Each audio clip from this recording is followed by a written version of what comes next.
All right, what is up? What is up? Hopefully, you guys are all ready to do this. So, yesterday we spent a little bit of time talking about some multiple choice.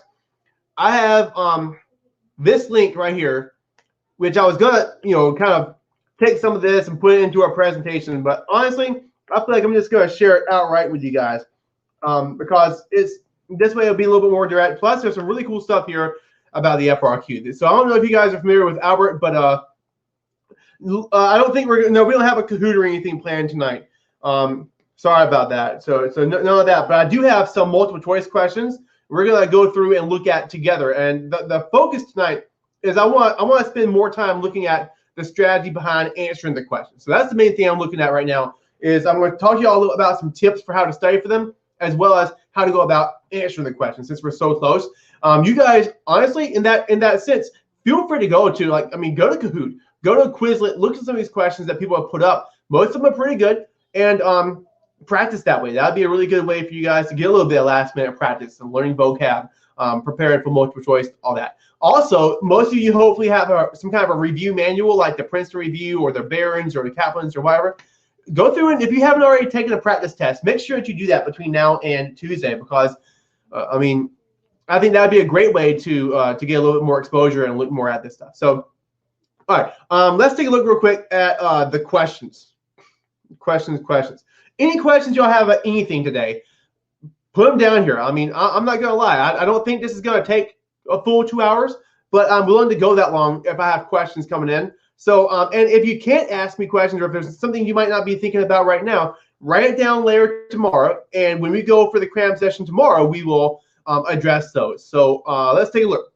What is the difference between all the distance decay, friction of distance, gravity model type stuff? All right. So when we look at the distance decay, you're looking at the fact that the further away something is, the less that someone is likely to interact with it. And that's the case even on different scales, right? So you can look and say, if I'm looking for a job as a high school administrator, I'm probably going to look in places nearby. First in the county I work for. Then maybe in the district over a little bit further towards Columbia, if I'm looking for something and I can't find anything where I'm at. What I'm not going to do is look for a job in Alaska, because it doesn't make sense. There's too many other places closer by. In your own room, in your own house, if you have multiple bathrooms, more likely probably to go to the one that's closest to wherever you are, right? If you're going for fast food and you want McDonald's, and you're probably going to go to the closest McDonald's rather than one that's super far away. So this right here is kind of what we're talking about with distance decay, all right? Friction of distance is, if you think about how friction is scientifically, it's a force that slows things down. So if you have a ball and you roll it really far, unless you're in a vacuum, that thing's going to stop at some point, right? So in the same way, the further something is, you're looking at the force is going to prevent you from getting there, okay? So it's going to be more difficult to travel further distances. So those things are very, very related. The gravity model is, when you think about, you can look at this at different scales too. You can look at when it comes to something like a restaurant, but you also, I think most of the time when you think about gravity model, you're looking at two big urban centers, okay? So the larger the population is, the more gravity it's going to have. And also, the less distance that exists between that urban center and another one, the more interaction there's going to be. So if you look at New York and Atlanta, both very large cities, not too terribly far away, there's going to be a lot of gravity between the two. In other words, there's going to be interaction between Atlanta to New York and even the other direction, all right? Because those are two very large urban centers. But if you look at something like New York and you look at Los Angeles, they're both super large urban centers. The distance is a little bit greater, so there might not be as much interaction. Still, again, if you look at something like Augusta, close to where I live in South Carolina, or I guess in Georgia is where Augusta is, and you look at, I don't know, some smaller town somewhere, let's say, I don't know, Macon, Georgia. All right, so those two places aren't too far away. So maybe that's not a really bad example, but they're actually way smaller in comparison size-wise than something like New York. So even though they're super close to one another comparatively, since the populations are so much smaller, there might not be as much interaction there. Still, if you look at a small town like Augusta and you look at something of equal size, halfway across the United States, there's going to be practically no gravity between the two. When we look at gravity in this sense, we're talking about any kind of interaction, whether it's a daily commute, whether it's people are going to travel here once a year or whatever it might be. Usually urban centers can use this formula to kind of determine how much interaction they're going to get, whether it's day to day, month to month, you name it. For example, Augusta is also where the National is played, right? So that just happened over what is our spring break. This whole area where I live and work, we all go on spring break in conjunction with the Augusta National because so many people in this community work jobs there and also, nearby community jobs. I used to drive for a limo service during the Augusta National. So during that particular week, you're going to see a huge amount of interaction here in Augusta. So the gravity of Augusta during that particular week would be substantially higher than any other week of the year. So that really does, that's really what we're looking at. And that I would say that of those things, the first two kind of make more sense. Gravity model, that's what we're looking at here, is basically the amount of interaction between two urban centers based on population and distance. All right. Can I please go over the epidemiologic transition? Yes. All right. So you guys know about the demographic transition model. It's a 4 or 5. Usually we're going to say 5-stage model where it shows literally how population changes. So when we say demographic transition, it's another way of saying population change, okay, over time. So with population change, which occurred mainly because of decreasing child mortality and increasing life expectancy, not because of more births, this is going to cause people over time to live longer, especially as the country begins to develop economically, which kind of correlates with stage 3 and then into stage 4 of the demographic transition model. So by the time you're in stage 4, you're in a really highly developed country like the United States. And in stage 5, you start to see a population decrease due simply to birth rates and death rates. You're going to have more deaths than births. At that point, population starts to decrease. So with the epidemiologic transition, people notice that at different stages of how population is going to grow, you're also going to start seeing different kinds of diseases or different kinds of epidemics that are going to plague people. And during the first stage, you have all these different old world diseases you hear about: smallpox, bubonic plague. It's called the age of pestilence. So you're going to see all these different kinds of diseases that today you don't hear about so much. And it has to do with a lot of them are bacterial. A lot of them today we've got some kind of vaccination for, or you can take antibiotics and prevent them from getting too terrible. I think there's like maybe 10 or 15 cases of bubonic plague in the world annually. That's not like an official statistic, but it's not much. As we transition into stage 2 of the demographic transition, that stage is also connected to this huge increase in urbanization. So people start moving from rural to urban areas, and when they did, there was all these industrial factories and all these different conditions. They weren't planning for these cities. They were just growing them up really, really fast. And we start to see lack of sanitation coupled with high population densities that cause different diseases having to do with like maybe pollutants and stuff. So you start to see this here's where you have a lot of cholera. For example, as people are moving and living in close quarters with one another, water gets contaminated and all these different kind of pollutants cause different diseases like cholera, which is actually literally crapping yourself, okay, to the point of death. It's like such profuse diarrhea that people would actually they would be dehydrated from it and die as a result, usually within a few days. So it's a really terrible way to die.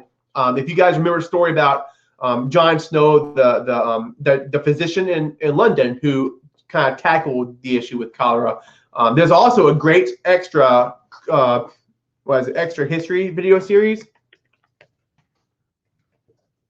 If you get a chance to look at that, it's about a 3-part series. The main ones I would spend time looking at is part 1 and part 3. If you want to see the stuff that we care about from a human geography standpoint, having to do with this story. But that's a really great video series there, and they do a bunch of other stuff as well. Yeah, Connor, I showed my students as well. It's pretty cool. It gets kind of long, so you gotta pick and choose what you're gonna watch. All right, so that's the okay. I'm not done yet. So stages 3 and 4, you start to see more of your degenerative diseases, stuff like heart disease, stuff like diabetes, and all this kind of stuff. It's mostly associated with people living long enough to get them. Right, so heart disease and different types of cancers and things like that didn't happen when people were dying on average at 50 years or so.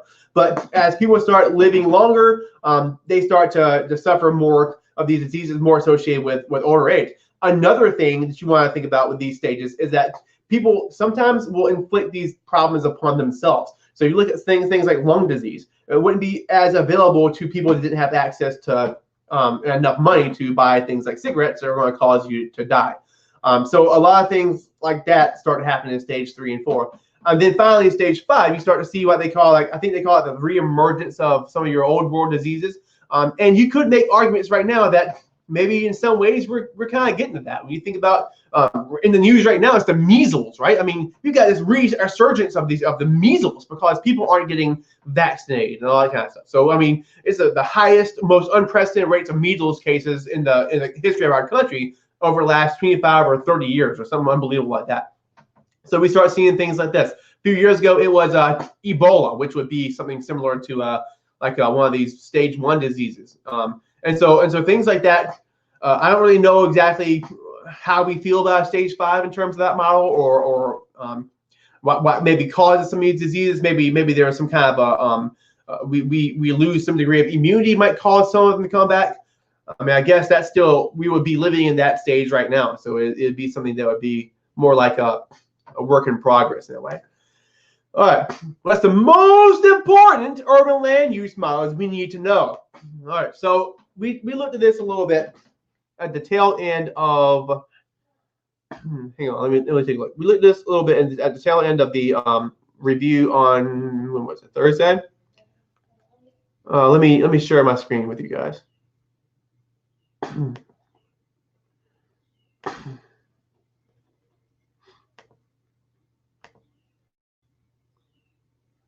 All right, so let's see, let's go down a little bit lower here.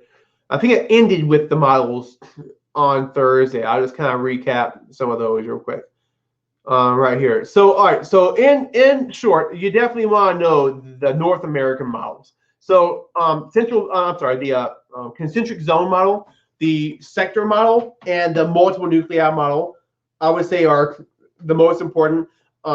You also need to know the galactic city model, also known as the peripheral model, which is like an extension on the multiple nuclei created by the same guy,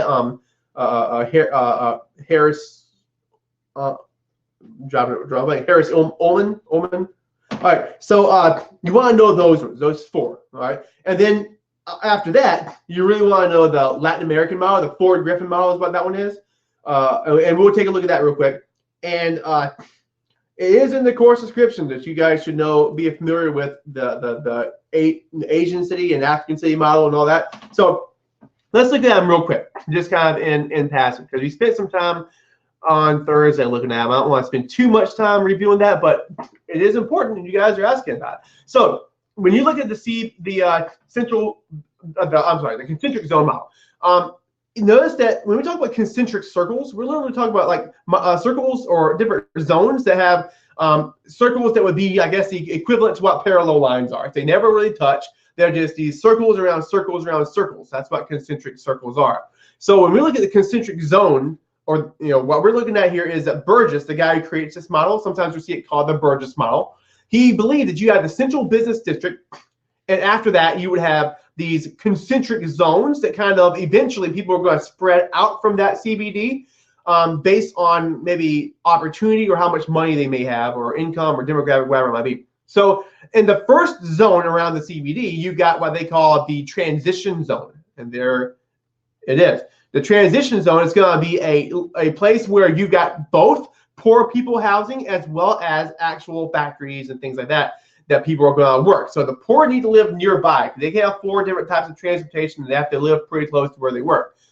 As you get a little further out, you're going to see the zone of independent workers' homes. So these guys are still probably not what we would consider the middle class of today, but they are well enough. They don't have to live near the city center. They can still live pretty close to where they work, but they can live in places that are not part of this transition zone. Then you've got your zone of better residences, and this here would be where the maybe the what we would consider a middle class to kind of live outside of the hustle and bustle of the city. You have to be able to afford to live out here, and as well as to get back in the city if you need to do any kind of business. And then finally, the commuter zone, which is where a lot of your richer people will live on larger areas of land. It's just less expensive. The further out it is, they can build ginormous houses like the one you see here in the model and live further away from the city center. Now, remember, at the time that Burgess is creating this model, he's looking at the late 1800s, early 1900s, and at that time, the city center was still very much an industrial one. So factories and poor people were more associated with the city center. The further out you get, the better houses and the richer you are. All right, so then after that, you've got the Hoyt sector model, Homer Hoyt being the person that creates this. And rather than having concentric circles, you're looking at these different sectors. All right, so again, the CBD is in the dead center. All right.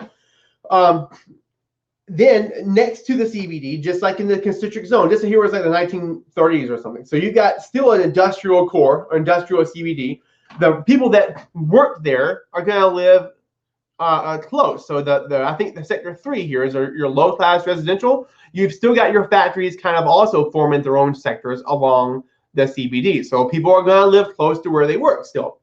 Then you've got some of your middle class housing on the sides near the CBD, extending all the way to the edge of the city.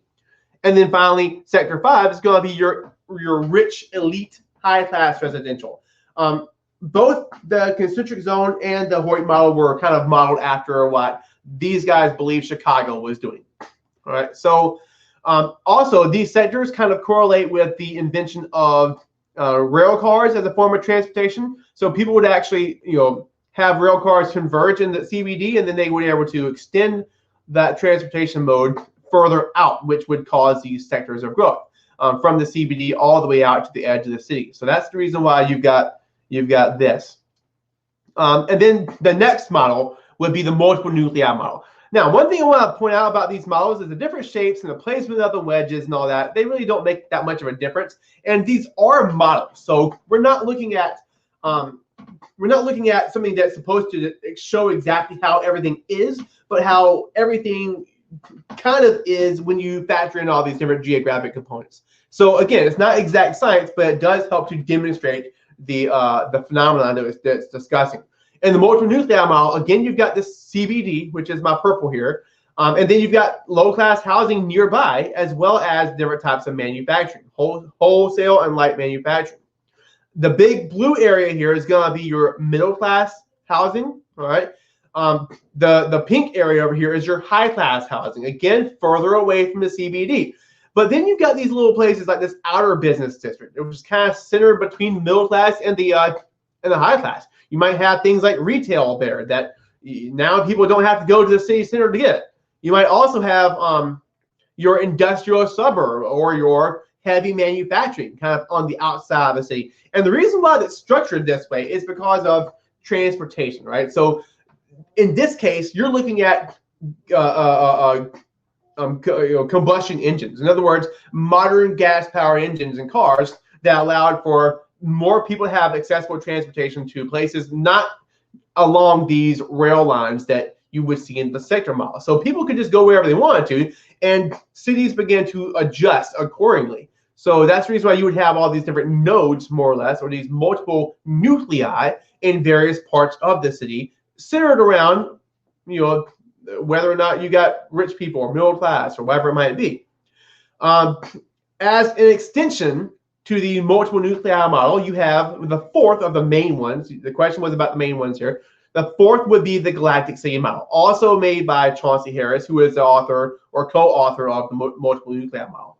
Right. So what Chauncey Harris does in this case was he noticed that in the late 60s, 60s, 70s, and all that, you have cities like Atlanta. Here it is. That have these beltways going around it.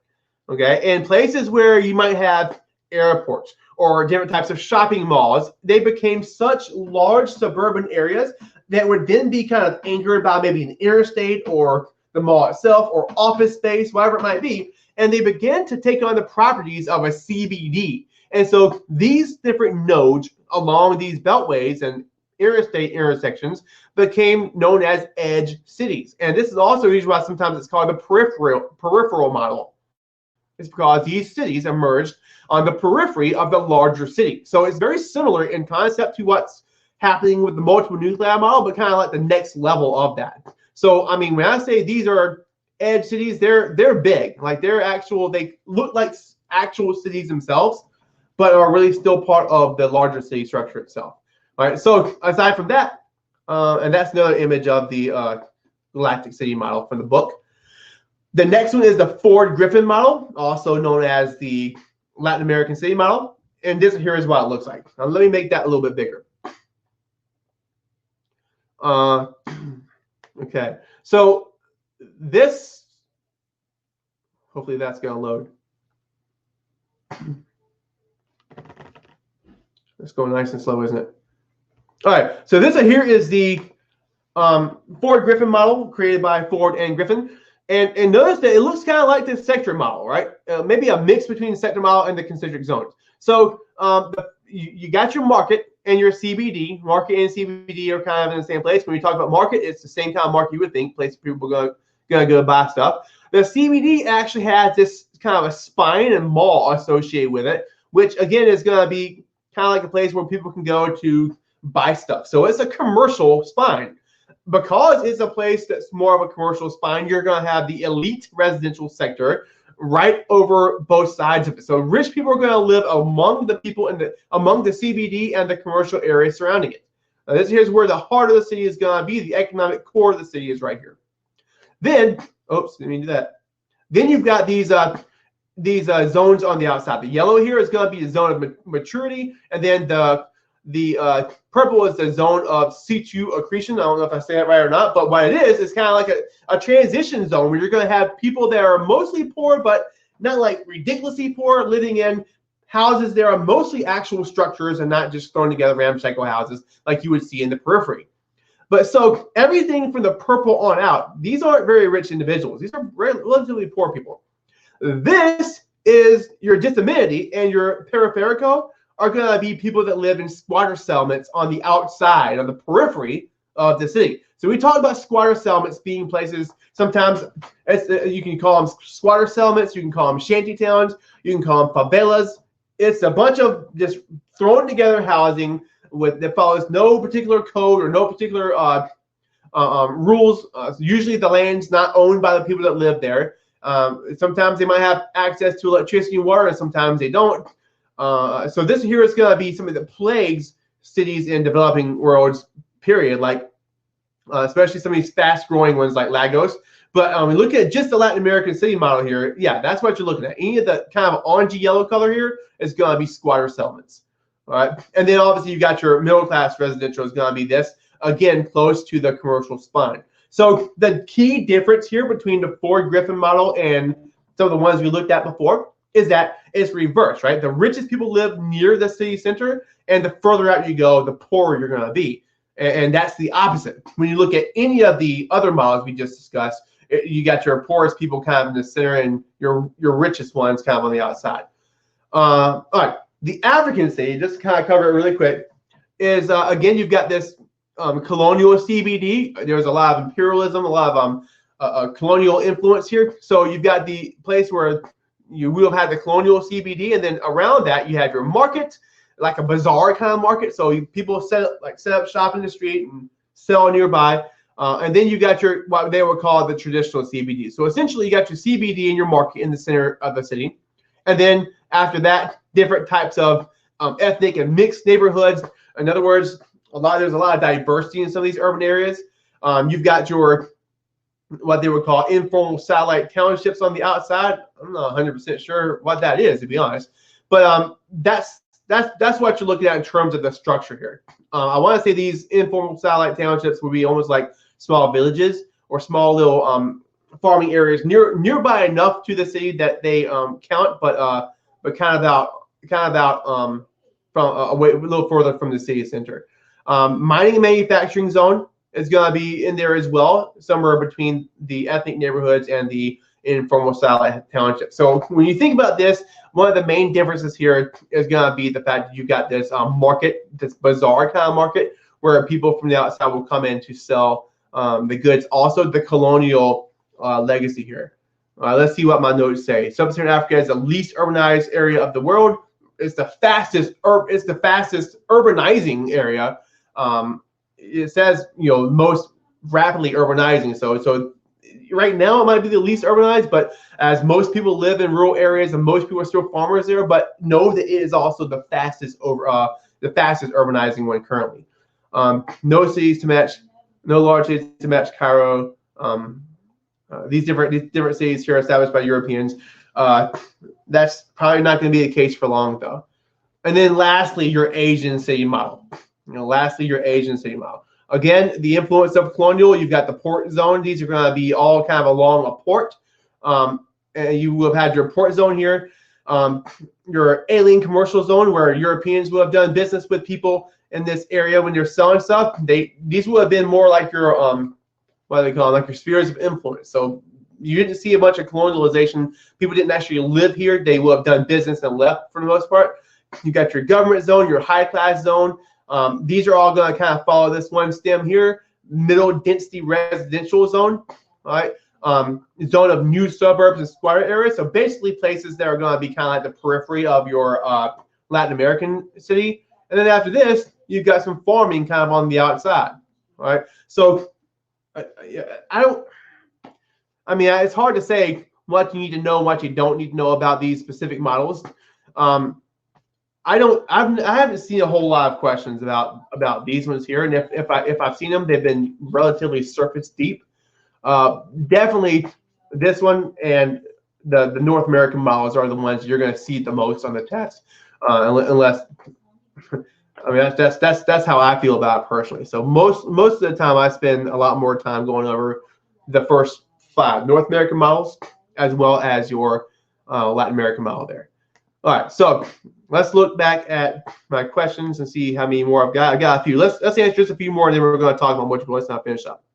So I'm going to say I'm done with that one. Send us link for these multiple choice questions, any slides we plan on going through. I don't have a Kahoot ready, so we definitely can't do that for sure. The slides are shared in the previous reviews that I did, the cumulative reviews. So all I'm looking here is I've got the ones pulled up, and I also shared them last night. So they're the exact same ones that I shared.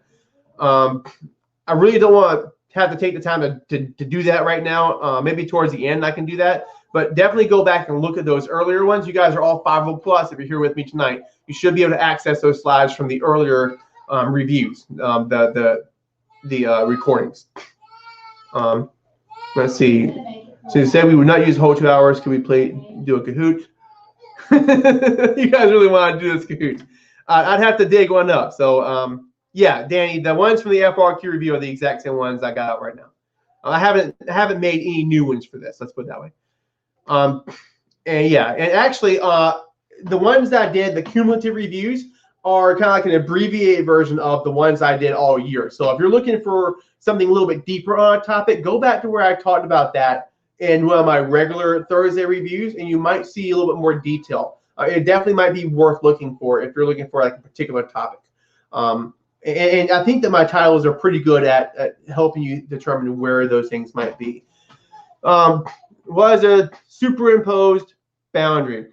All right, so a superimposed boundary is going to be a kind of boundary that is placed over an area by somebody else. So if you look at Africa, the boundaries today that mark where individual African countries are were superimposed by Europeans that kind of unilaterally decided where the borders are going to be without any input from Africans on the subject. So this is the reason why, if you look at the like a map that shows the ethnic boundaries in Africa, and they're super diverse, and then you look at a map that shows where the modern countries are kind of on top of one another, they don't add up one bit. And so it causes a lot of problems that you hear about in Africa with civil wars and ethnic diversity and some of the genocides and all that kind of stuff. It's kind of related to that anyway.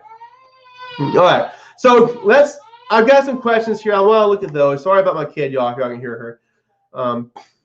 I want to first look over stuff about the multiple choice, because this isn't really going to take me that long to go through, but I definitely want to make sure that I do it justice, and I also want to make sure we have time to apply what we look at here at a few examples that I've dug out of a few of my review manuals. Now, people are asking me to share the multiple choice questions that I've got here, and I don't know if I can do that because they all come from a couple of the review manuals. Mostly the 5 steps to a 5, like the list of 500 questions. Some of y'all may have that. Also, some of them I think come from the Princeton Review Manual. So I'm not like digging up super secret stuff here, but I definitely don't feel like sharing it without, since I don't, they're in those manuals. But even still, you're going to see them here in just a minute. So I'm on I shared this link earlier, the Albertio website. This here is another AP review type thing that does AP reviews for human geography as well as other different types of reviews. I'm going to put this down here in the call to action so y'all can see what I'm looking at if you want. Here we go. Tips. The reason why I want to share this with you is because it's not only looks at multiple choice, which is our focus, but it also kind of reviews some stuff that we looked at from having to do with the FRQ. Let me see if I can pull this. Oops. So I'm going to shrink it down just a little bit so I can get to my bar here. But if I pull this down just a little bit, you're going to see down here some tips. Oh, that's multiple choice. You're going to see down here some tips having to do with the FRQ. Right? It goes over some of the terms y'all were asking about last night. The analyze, assess, evaluate, identify, define, explain, discuss, different things you might be asked on the FRQ. So that might be helpful to kind of go through, look at, and review. Just a little bit about what we talked about last night, as well as possibly some more. So maybe we can look at that towards the end. But my main focus here is the multiple choice. So I'm going to go back up there. I just wanted you guys to have access to all of this. It's pretty good stuff. Let's see.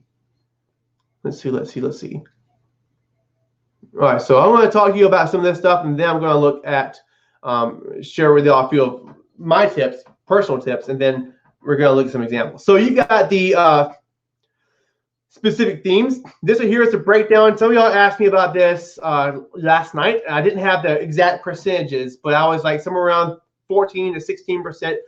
Notice that Unit 1 is less. Unit 1 is 5 to 10%, but don't be deceived because there's a lot of Unit 1 in all these other topics. So you're not going to see questions directly related to just Unit 1, but you might see questions that seem Unit 1-ish that kind of also center on some of these other topics throughout the course. So just make sure that you know it all, but definitely spend most of your time studying these concepts here in Units 2 through 7, because those are the ones you're going to see the most. I do think personally that usually they're a little bit Unit 7 heavy on the multiple choice, at least from what I've seen in the released exams. We've gone through before and looked at that.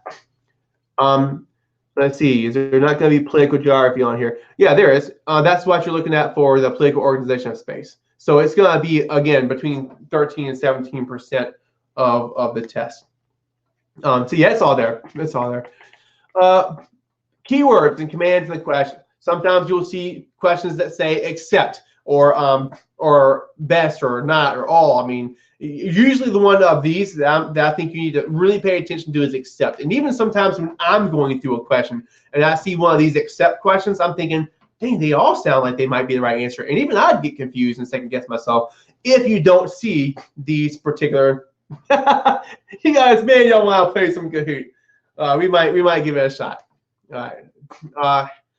Let's see. Don't skip any of the questions. All right. So this here is a really good point. I'm glad it's here in case I would have forgotten to tell you this. So you don't want to skip questions. At best, you might want to maybe make a mark in your book next to a question you want to go back and revisit.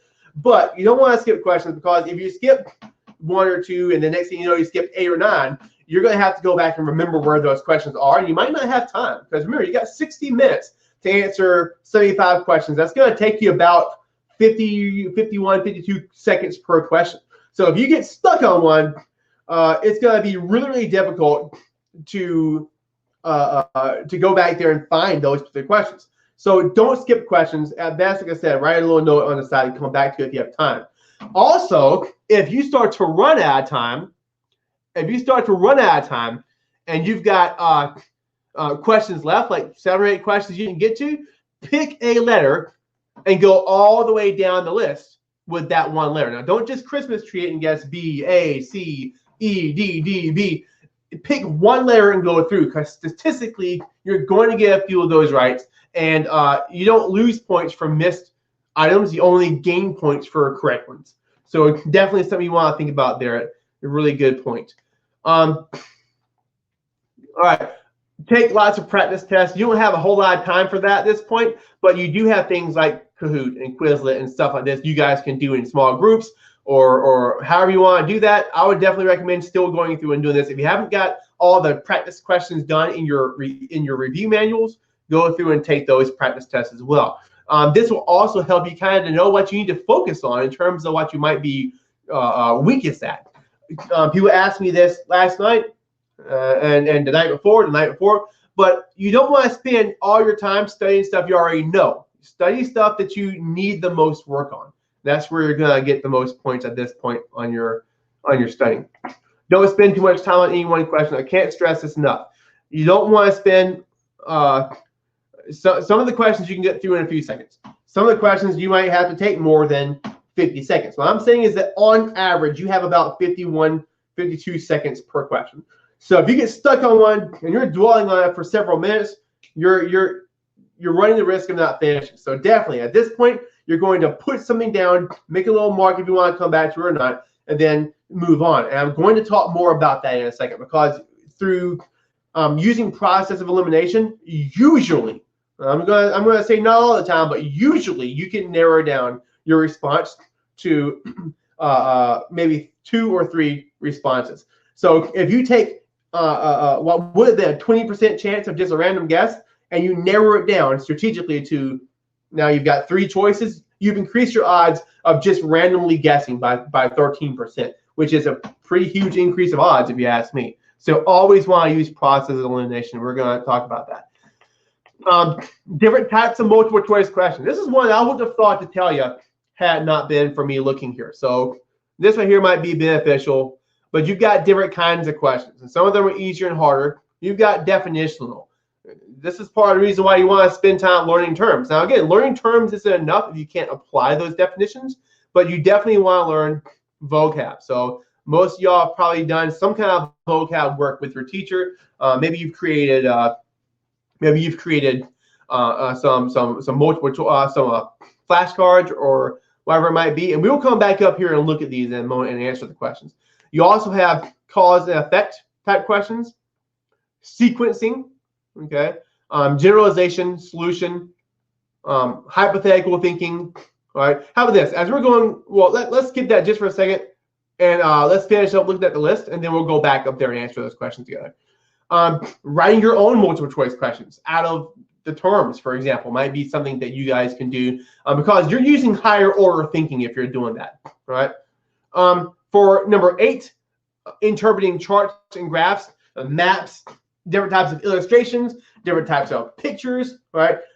It's really good to know how to interpret that stuff. Again, if you're looking at the day before the test and you have no idea, and you haven't looked at a lot of that, it might be kind of an uphill battle. Not all of the questions are going to be like this. But what I'm going to tell you right now is you definitely want to take the time to analyze these maps and charts. Those are some of the questions there you might want to really kind of slow down, look at what's being asked, and then look at what the chart's showing you before you just kind of rush to a decision about what it might be. So that's definitely something you're going to want to do. And you will see some kind of charts. Usually you'll see a lot of pictures. You might see a picture of a mosque, or you might see a picture of a holy site. You might see a picture of a sign. Last year on the FRQ, there was a sign that the sign is actually showing gentrification, or it's like a protest picture or something like that about gentrification. So things like that you will see on the test as well.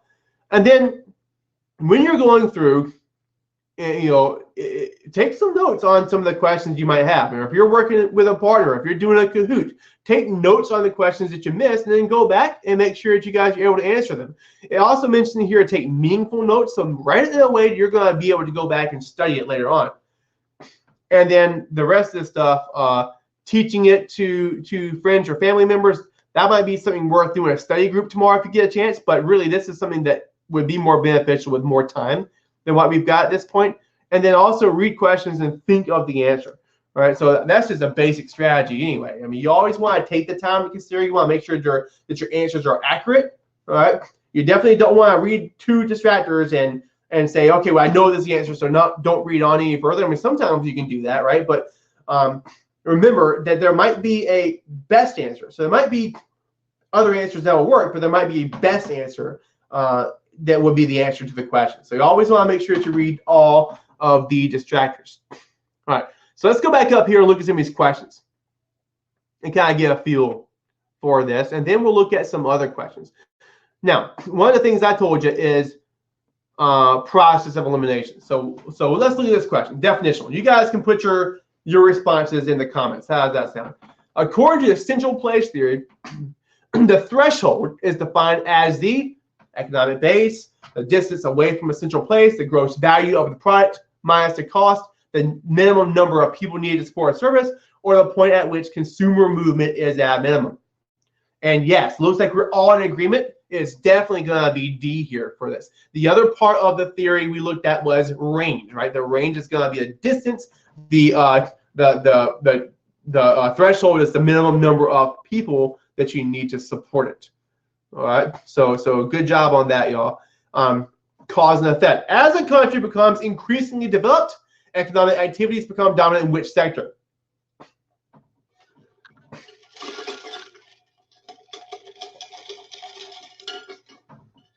Seeing a lot of B's, yes. When we talk about sectors, we mentioned primary agriculture or anything that's being extracted, right? Secondary is going to be manufacturing. Tertiary is going to be anything services, right? So in countries like the United States, here I am providing the service. Y'all, I don't know if you know this about me, but I'm useless when it comes to farming and making stuff with factories. So the only thing I got going for me is teaching. So if I couldn't do that, and that is a service, then y'all, I would be totally screwed. So I said it before, I'll say it again, services ain't going to help us all that much. I mean, maybe a few, like if you're a doctor, but they won't help in the zombie apocalypse. Some of you got to have enough money to be able to spend on it. Sequencing. All right, let's see what that means. Which of the following correctly lists the four major ancient culture hearths? Okay, let's take a look. Seeing a little bit of mixed reviews here. All right, A, Central Asia, Ethiopia, Indonesia. Sorry, so we can already look and say, so let's practice the process of elimination. We know it's not A because we know that Ethiopia and Indonesia aren't aren't part of the four. All right, let's see. Part B, Central Asia, India, Nile Valley, Southern Europe. We know Southern Europe's not one, so we can use process of elimination. A and B can't be the answer, okay? So C, Egypt, the Mekong Valley. Where is that? Middle East. We know Middle East is Mesopotamia is in the Middle East. Is Western Africa one of these? No. So we can knock C out as well. Ethiopia, we've already said isn't one. So the answer, without even reading E, has got to be E, right? Indus Valley, Mesopotamia, Nile Valley, and North China. If you look at a map that shows where the Yellow River Valley was, it would have been kind of on the northern part of what we consider China today. So good job, y'all. And y'all understand how I would have used the process of elimination there? Generalization. It's generally agreed that the current trend in climate change is caused by, what's y'all's answer? Yeah, pretty easy question there. Now, you can look. Now, here's an important question, because remember I just now said that there could be a best response, okay? Look at this one here, D, tilt of the Earth's axis. You guys study this in maybe environmental science or some kind of a science class or even geography class? Yes, the Earth kind of wobbles on its axis, and sometimes that has led to global cooling and global warming periods. But the best answer here, would be increased use of fossil fuels, because if you look at the charts, yes, you can say maybe it's the Earth's tilt, but the changes in the Earth's climate has been so much more dramatic since the Industrial Revolution. That's really what we're looking at there for the answer to the question. So there might have been two right answers, but there's one that's definitely the best. So which of the following is an example of a supranational organization with the main mission of increasing economic integration? What do y'all think? So it might be a little bit tougher. Seeing a lot of B. Right. So B is the correct answer. Yes, European Union is absolutely a supranational organization centered on creating economic integration. Right? They did be more competitive with large markets like the United States and China and all that. Why would it not be A? What kind of supranational organization is A? Anybody remember?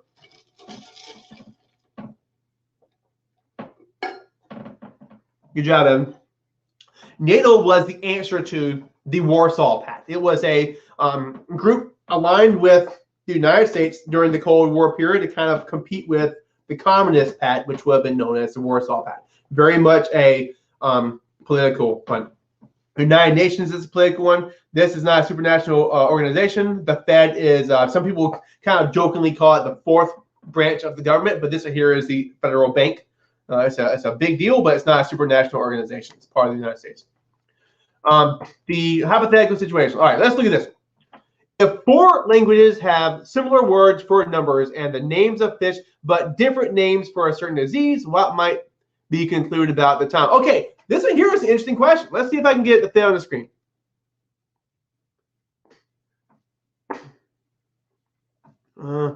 Hopefully you guys can see this. I know it's going to be kind of small.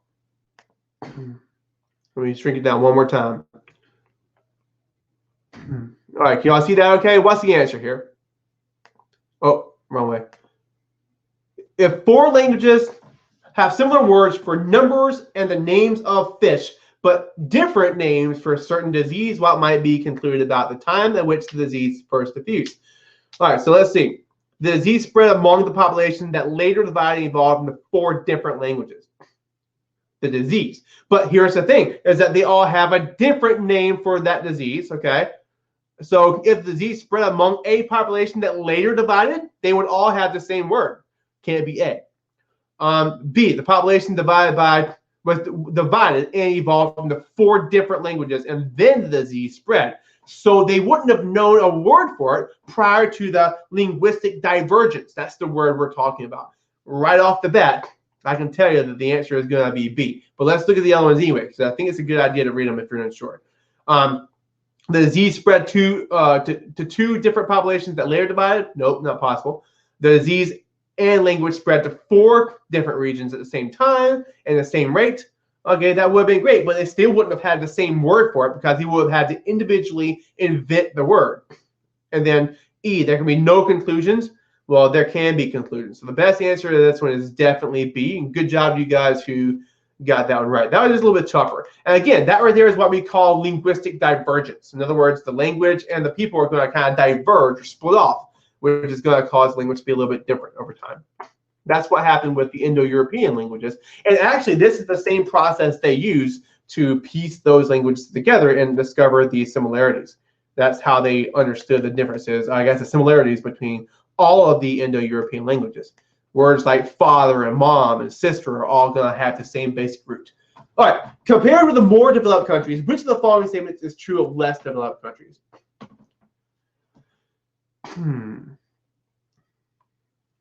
Let's see, all right, so compared to which of the following statements is true of less developed? All right, so the higher percentage of labor force engaged in food production.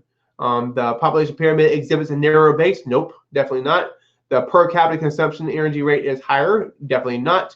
By the way, the United States has the highest per capita energy consumption rate in the world, and we're not poor. The natural increase is low. Nope. Fertility rates are no. No. So the answer is most definitely going to be A, absolutely, because we know that most people in these poorer countries, in particular in sub-Saharan Africa, we're just talking about, they are mostly farmers, okay, mostly subsistence farmers that only grow enough food to take care of their family, and maybe they sell just a little bit so they can pay for more food to take care of their family the next year. Which of the following is a characteristic of American suburbs? All right, now this one here, I honestly don't think that you're going to see questions. I was told that you didn't have questions like this anymore on the AP exam. In fact, I took it so seriously that I went in and changed all my personal questions to reflect just one answer. I didn't have any of the both A and B kind of things. You guys are saying E. Let's take a look. Many suburban developments are eating up agricultural land. Yes, that's true. B, some suburban areas have developed small cities within themselves. We just talked about edge cities, right? C, many of the inhabitants of suburban areas participate in gentrification as they flee cities for quiet lifestyles. All right, you guys are saying E is the answer, so all of them. You guys know what gentrification is? Where does that happen? Where does gentrification happen?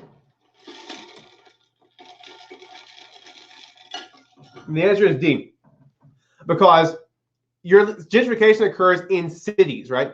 Many of the inhabitants in suburban areas participate in gentrification as they flee cities. So no, people in these suburban areas are actually part of the process. So they're going into the city in these gentrified neighborhoods. They're being kind of or remade to maybe tear down old factories or tear down old businesses and build up new coffee shops that attract, you know, more upper class, usually maybe white inhabitants that come in. Property values increase substantially, and then the people that live in those areas are forced out due to not being able to afford to stay there anymore. That's what gentrification really is. All right, so this next one. All the following statements about geography of meat production in the United States and Canada are true except. All right, so here is one of those I was telling you that's a little bit confusing to me. So let's read it carefully. Let me shrink it down a little bit so we can see. And you guys tell me what you think the answer is.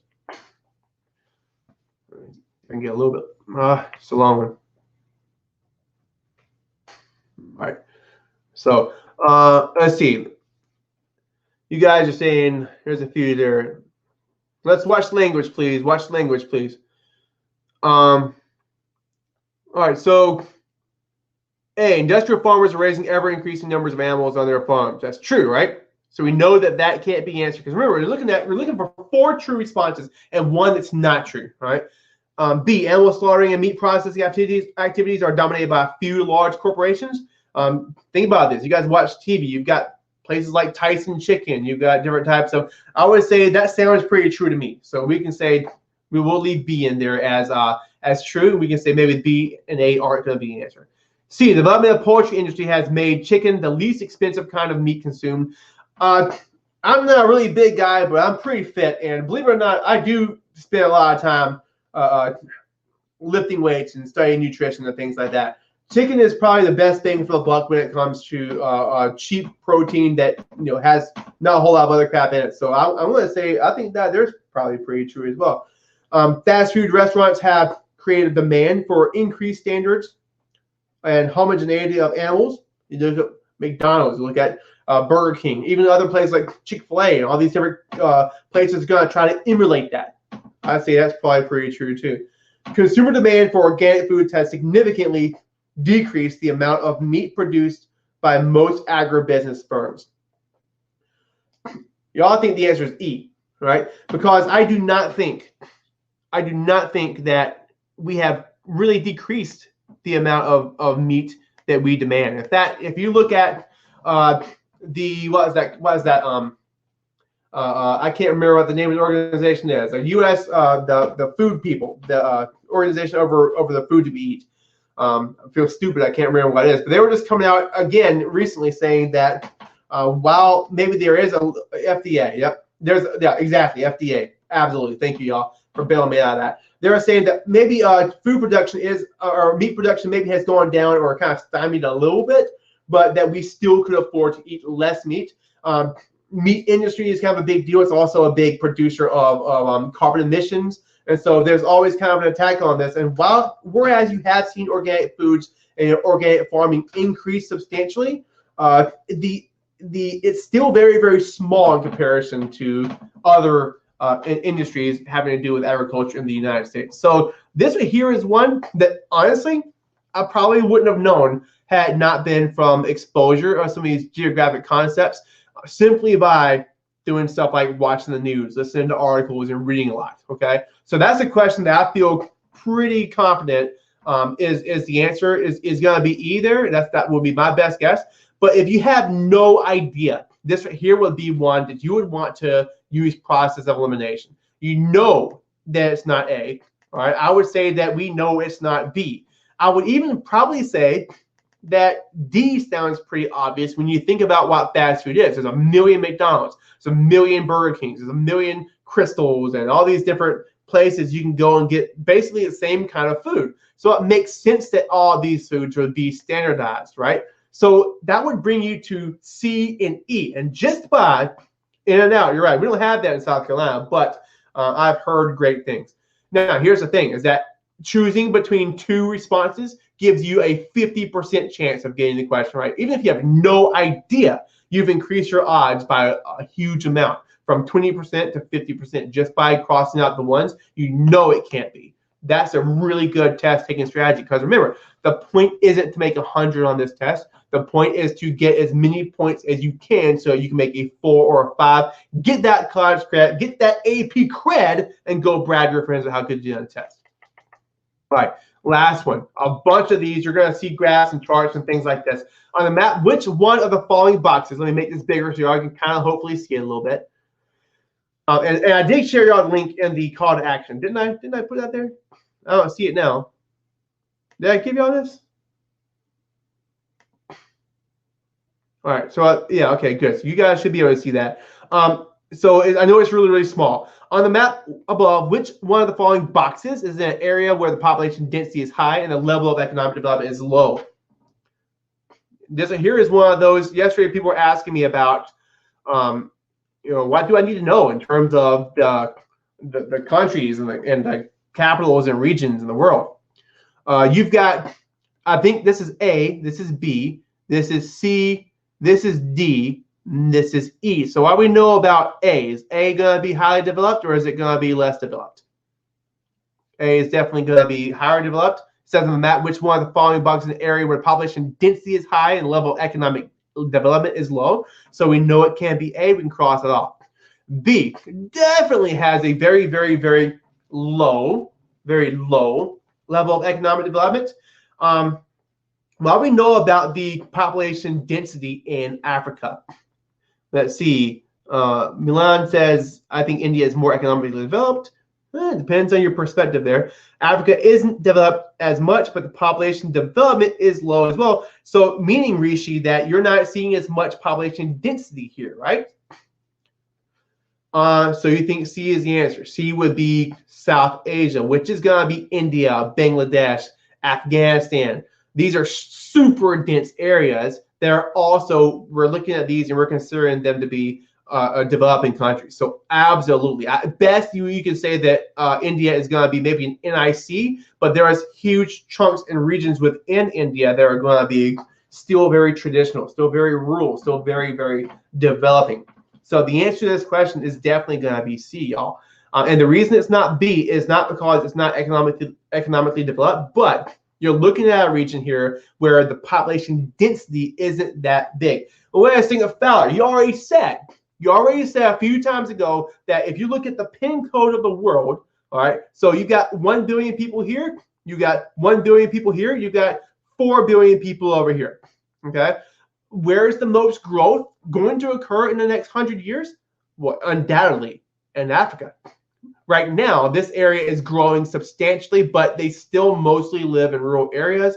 They're still very, very dispersed in terms of the overall density compared to the rest of the world. You're going to see about 2 to 3 billion people in your lifetime live in Africa, but right now, those population densities are far lower.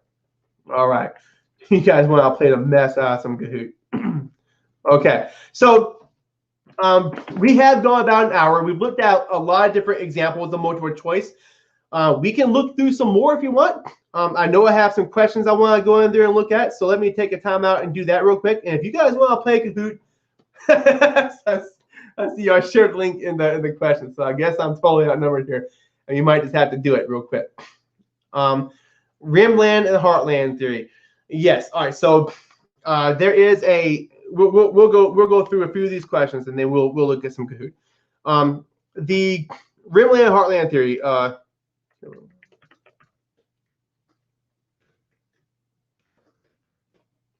This video here, if you go on YouTube and look that up, does a spectacular job of looking at the organic theory, the Rimland, the Heartland, all these different models of political geography. Does a very good job looking at them.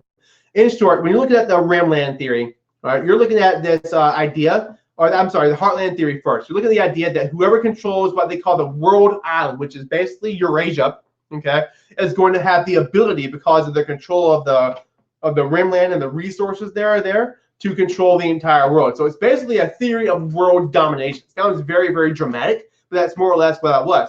And this dude named Halford Mackinder came up with this in the early 1900s. No one really thought that much of it until the Soviet Union emerged at the dawn of the Cold War, and now they have control of all this stuff. And it's like, wow, oh my gosh, this is happening. All right. But then you've kind of got a counter argument that is whoever controls the Rimland can actually stifle and control the Heartland, preventing those resources from going there. So the Rimland theory is kind of the opposite, the kryptonite of the Heartland theory, and is basically the motivation behind the policy of containment. In other words, the United States and their allies attempted to prevent the spread of communism by controlling the Rimland, preventing communism from happening in other countries near along the border there, and also, I mean, it became the policy of containment. It also was like the reason for the domino theory is the idea that if one country falls to communism, they all do. So at whatever cost, you want to prevent that from happening. That was the whole basis of the Cold War right there. All right, difference between GDP, GNP, and GNI. Remember, spatial perspective, okay? Nobody gives a crap about the difference between those three things, and I'll tell you, it's because they all more or less mean the same thing. In particular, GDP, gross national product, and GNI, gross national income. The only difference really between the two that you guys need to know for the sake of this course is that GNI accounts for income made from abroad in addition to just being made domestically. So if you take these numbers, it's basically the amount of revenue your country is going to make in all of its economic activities. The difference being domestic and this here being international. All right, they're used in the same way when you think about development. The more money your country makes divided by the population, the more each person gets to enjoy of that economic activity and that economic prosperity. That's how we use it as a measure of development. So I wouldn't really think about and try to wrap your mind around the differences between the numbers. Know that they all are kind of used in the same way as a measure and indicator of development. So don't worry about being able to define the difference. Just know that that's what they mean. If you have a question about the FRQ that asks you about something to do with this, again, you just use it as a indicator of development. The higher the amount of money you make divided by the amount of people there, the better you guys have, the better the development is, the better the human development is going to be in that country. All right, the Heartland, I just did that one a few minutes ago. If you don't know a question, do you have any tips on how to choose which answer or choice is best? Yeah, this here is what we're looking at with process elimination. The one I just looked at, I think the hardest question on this list of questions that we were just looking at is this one right here. And exactly what I said. You guys can almost always, if you really look at the questions carefully, you can almost always break it down so you can take at least one of the strategies out and guarantee it's not the right answer. Even doing that brings you up a 5% chance of guessing randomly if you have no idea on the other questions. So that's the main thing you're going to want to do right there is use that process of elimination. A huge amount of this is going to be knowing the material, obviously, but in terms of those marginal increases of your score, it's going to come down to strategies like that. Let's see. What's the periphery model? Okay, so the galactic city model that I talked about at the very beginning of this presentation, one of the 4 North American urban models, the one made by Chauncey Harris, is an extension of the multiple nuclei model. That's the peripheral model. So it's also known as the galactic city model, but they're the exact same thing. It just, as cars have emerged and these beltways along cities have emerged, you're going to start seeing edge cities or large urban areas on the outside of a main city that has retail and office space and all the other things that go with that. So that's the peripheral model right there. Could you go over types of diffusion, hierarchical, contagious, and stimulus? All right, so if you look back at the yesterdays, we modeled an FRQ and we actually looked at number 3 on the 2018 FRQ from last year. That's the one that I was a reader for when I went to Cincinnati. And we looked at all 3 of these. But in a nutshell, relocation happens whenever you move the trait, the part of the culture is being moved with people. So relocation only occurs with the movement of people. But any type of expansion diffusion, which is going to be hierarchical, contagious, and stimulus, not only does the phenomenon stay where it is, but it also expands from that point. And it can do it either hierarchically, contagiously, or through stimulus. Hierarchical is when maybe a fad starts off in a big city, and then eventually smaller places on the outside of those cities, eventually even rural areas are going to do it. That's the example of hierarchical diffusion. Contagious would be anything that's going to spread through a form of media or in a way that everyone, regardless of race, regardless of religion, regardless of socioeconomic background, is going to have equal access to it. Kind of like a cold or a disease. I mean, if you got the measles, it doesn't matter who you are, you have a chance of getting that, right? So that's contagious diffusion. So any kind of a viral video. A few years ago, there was the ice bucket challenge. That spread as a form of contagious diffusion. Okay, so it doesn't matter who you are, everyone was getting in on that. Stimulus diffusion is the one that I think is the most difficult for students to understand, because it's not like the idea itself is spreading, but some part of that idea that can be applied to a totally different idea is what's spreading. The best example here is if you look at fast food, or I guess one of many good examples, but my favorite is if you look at fast food and you think about how the drive-through revolutionized fast food. You don't have to get out of your car. You just pull around and get your food and leave. Drive-throughs eventually got pretty slow as you got 1 million people going through it. So different fast food companies have to figure out ways to increase the speed. And so McDonald's starts having these 2 ordering kiosks followed by 2 windows. It's still a fast food window, but McDonald's made some changes to it, kept the original concept, and went in this direction to speed up the line.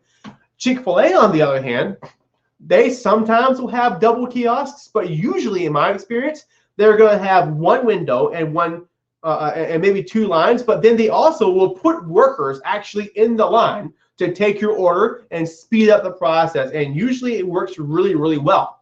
So both still are kind of ringing true to the original idea of the drive-through, but the way they went about adapting it is different between McDonald's and Chick-fil-A. That's stimulus diffusion. You take the overarching idea and make it kind of relate to your own thing.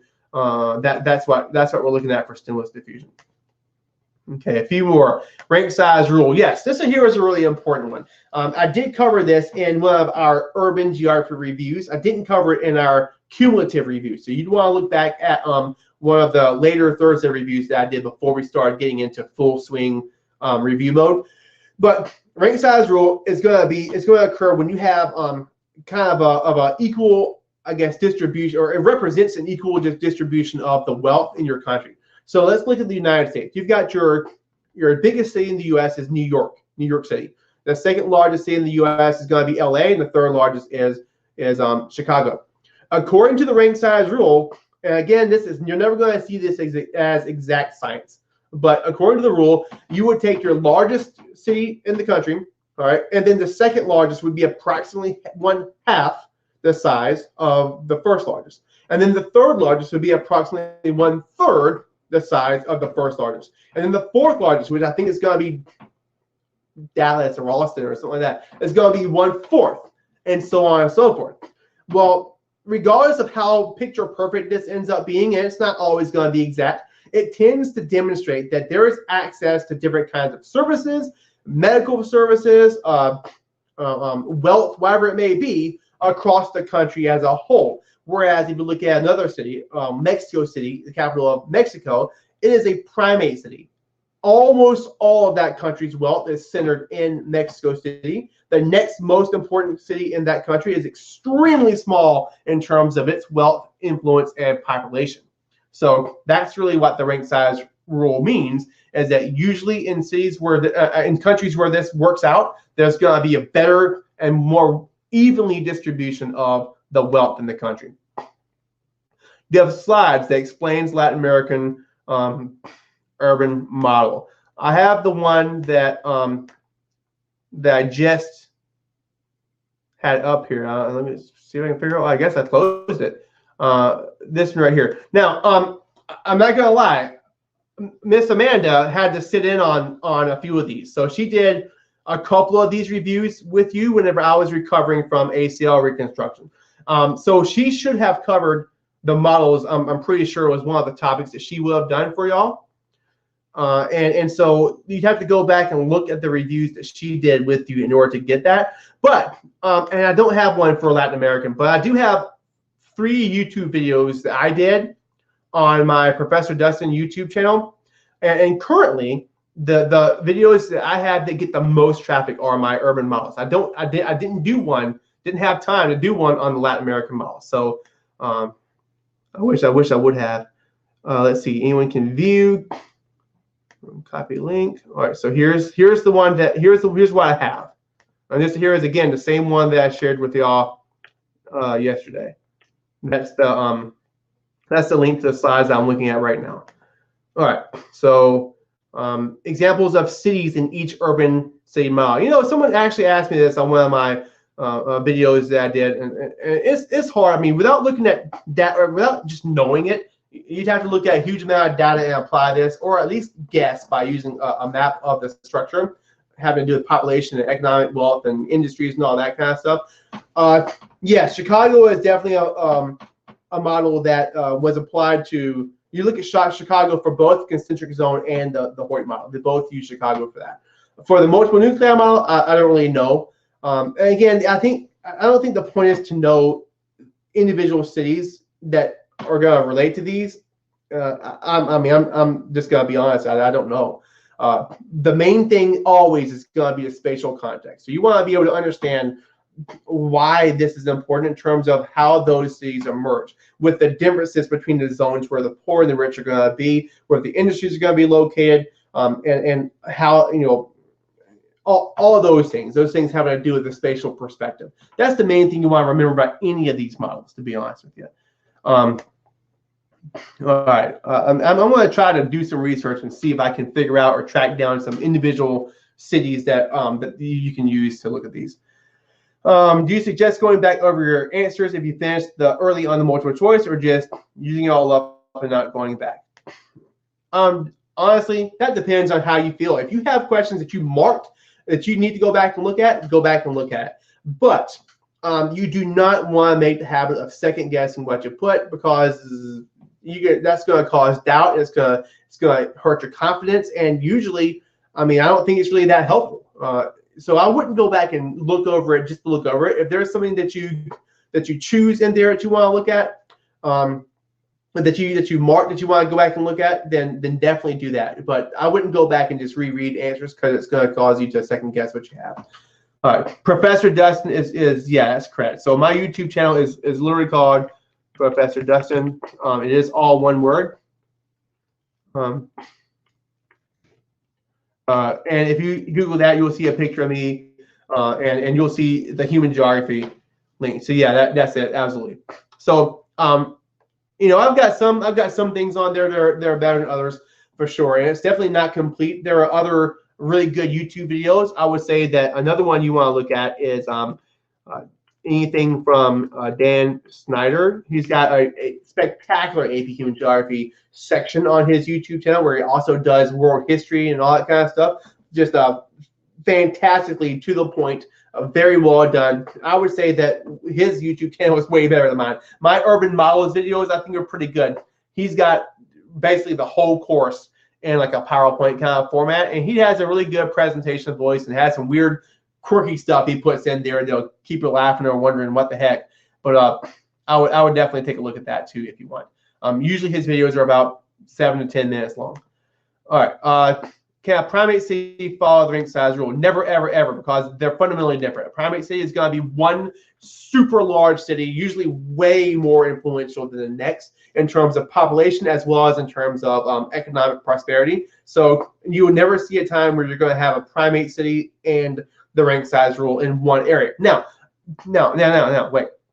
You can see them maybe at different scales. So if you're looking at a particular region of the United States and not the U.S. as a whole, then you might can say, if you look at just the North Atlantic, you might can say that New York would be a primate city just within that one region. But even that, I don't think would work out that well. So usually, if you're looking at the same region, apples to apples, no, you're never going to see a time where a primate city is going to follow the ring size rule. Let's see, how many questions should we get correct in order to score a 4 out of 5? Percentage-wise, I usually see somewhere between 60 and 65 if you want to be a good place to do decently on the FRQ and make a 4 on the exam. You guys should all have it as a goal to make a 4, even though most of you aren't going to do that. The statistically about, it's actually in this article here, I want to say statistically about maybe 25% or so of people make a 4. Now, about half the population of people taking the test is going to make a 3 or above. So the odds are still really, really good you're going to pass. And don't look at the odds and say, oh, God, I mean, 50% of people are going to fail the test, and I'm going to be in that 50%. That's definitely not the way you want to look. All right? The school average over the years was 4.13. That's a fantastic school average. I would not say that it was that high at my school, for better or for worse. But yeah, you definitely want to make a 4 if you can, because all colleges that accept AP are going to accept a 4 for college credit.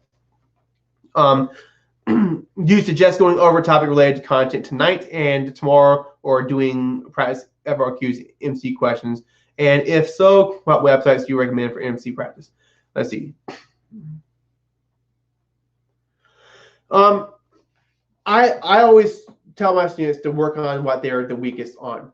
Right? So if I have, if students are weak on population, that's what they should study, hands down. And the way you do that should be whatever you think is going to be the best bang for the buck with the time you've got left. So do I say do nothing but FRQs at this point? Probably not.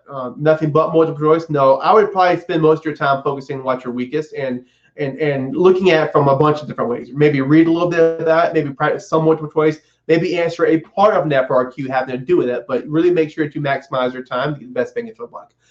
This late in the game, it may be really beneficial to do FRQ, especially if you haven't already, but it might be more helpful to study vocab or answer multiple choice questions on that topic if you think that's where you're going to struggle the most. So it really just depends on how you feel going into it, to be honest.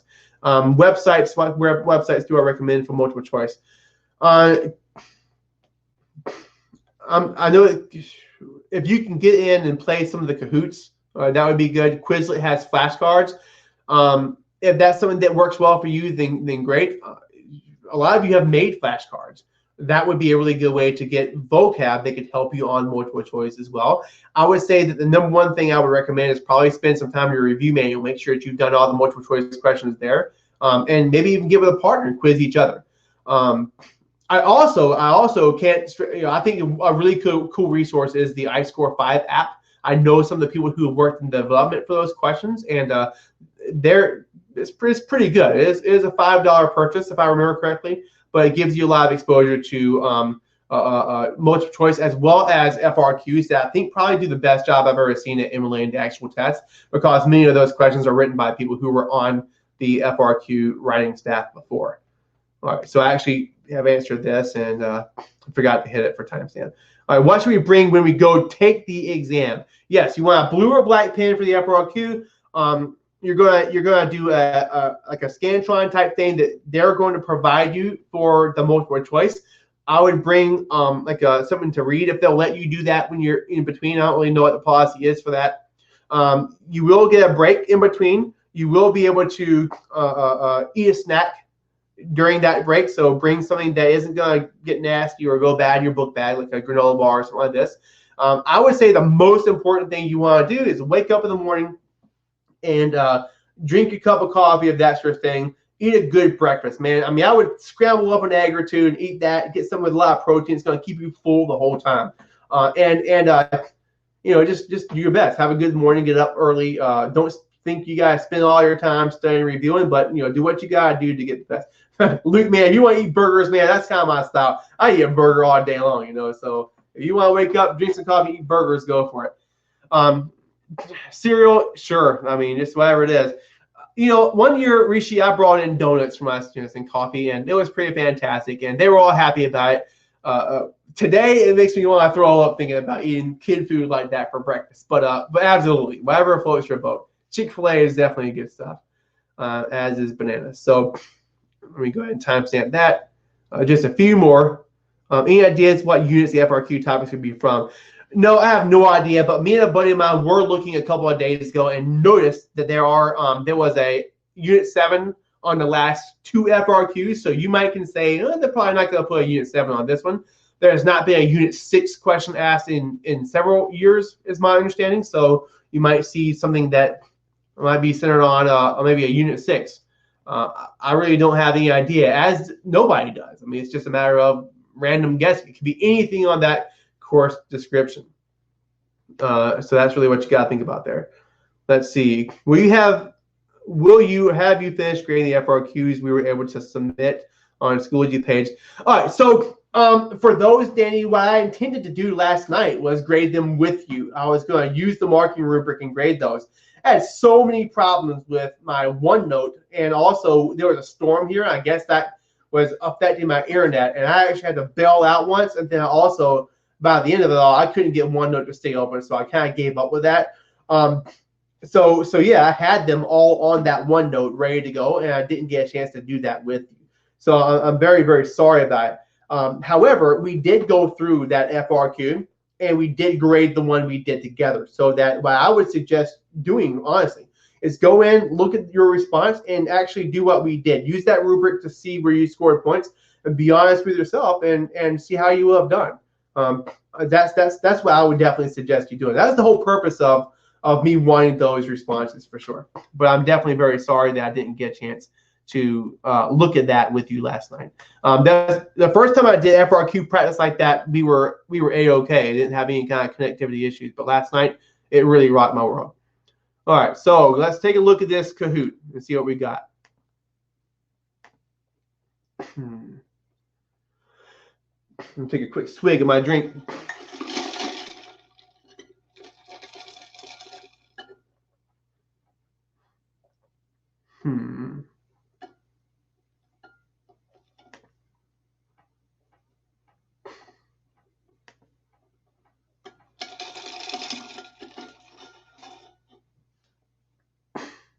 I'm logging in right now.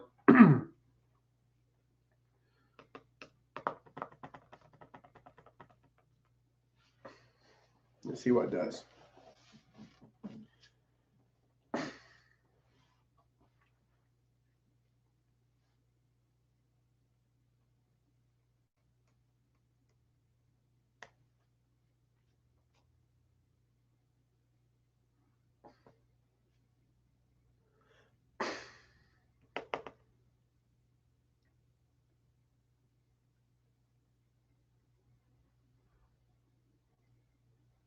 Come on.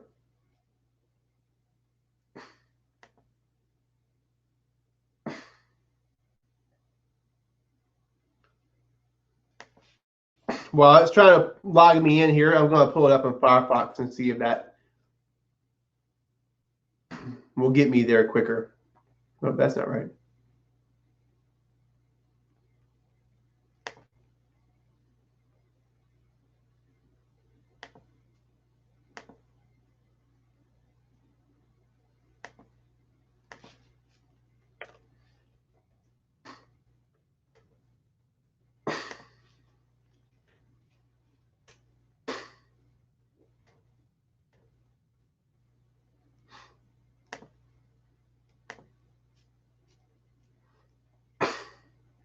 Oh, give me just a second. Sorry about this.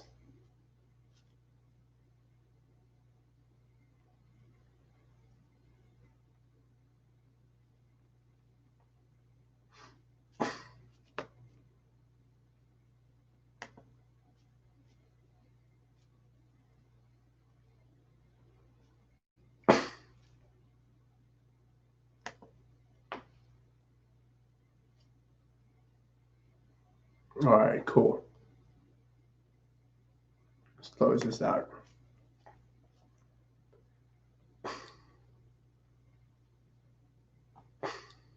Okay, let's do that. I'm going to pull this over real quick.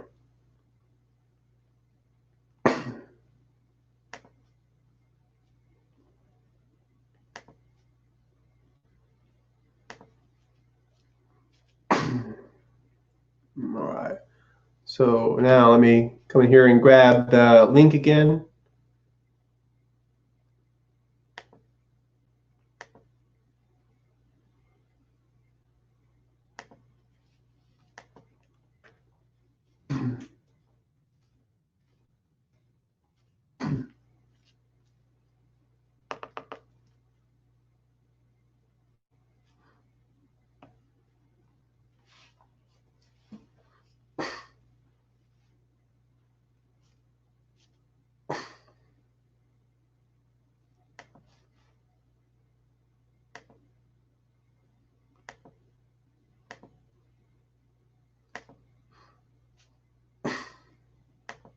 Okay.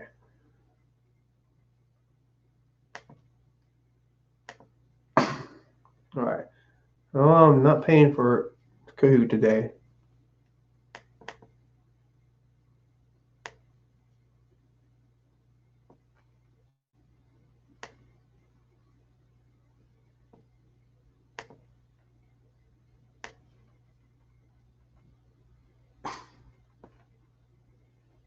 All right, here we go.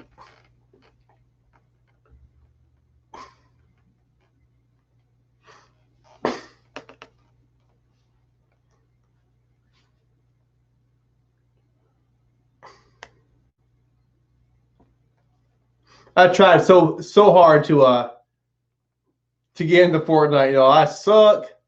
I don't understand how you gotta build stuff. I mean, I guess, man, I guess I'm just an old man.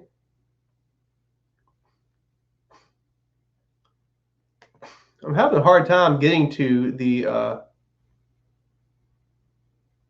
Let me see if I can just look it up.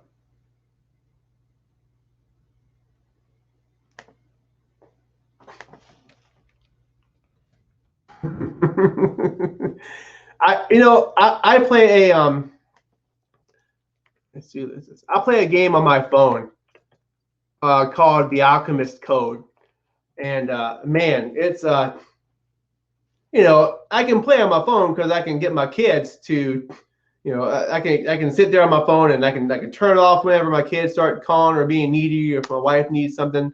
But man, if I'm sitting there trying to play like Fortnite or something, I'm playing online. You know, I have to stop. My kids have a boo-boo on the knee or whatever it might be, and so it's easier for me to play phone games. I'm actually pretty good at the Alchemist Code, which is probably not anything to brag about. Okay, so I'm looking at one. This here is 40 questions long. I have no idea what I'm looking at. I just pulled it up at random. Questions look kind of legit. Look kind of legit to me. Y'all want to play this one?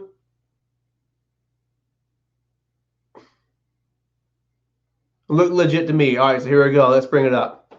We're going to play. Boom. All right, so all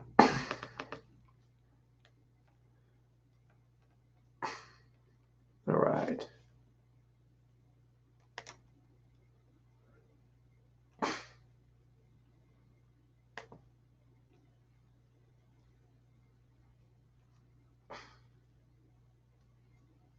There we go.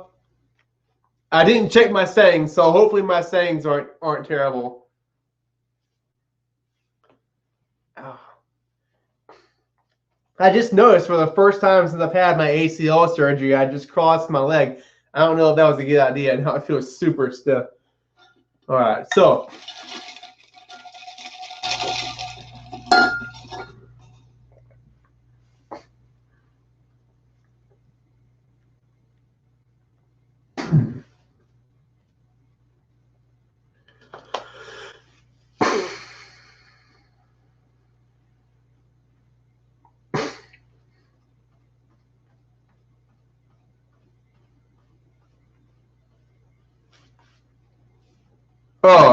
okay, I see what you mean. My face is okay. Let's see. Let me go face that way.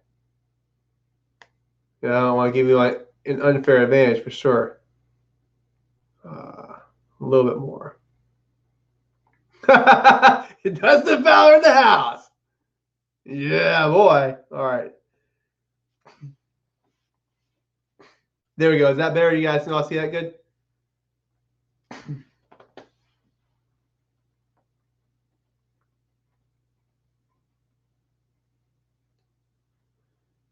All right, you guys ready to start? I'm not sure how many people I have.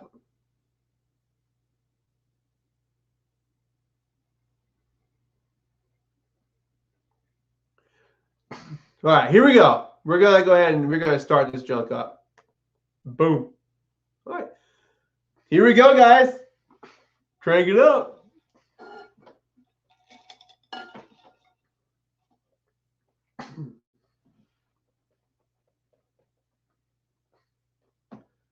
There should be an easy one for you guys.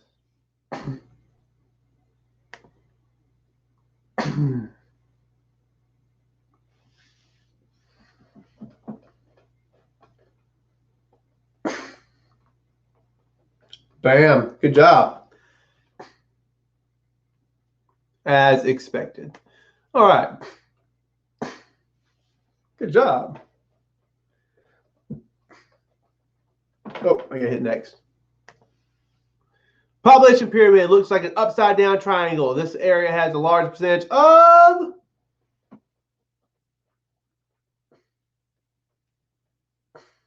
I bet you guys are all hoping for questions like that on the AP exam tomorrow. Wouldn't that be great?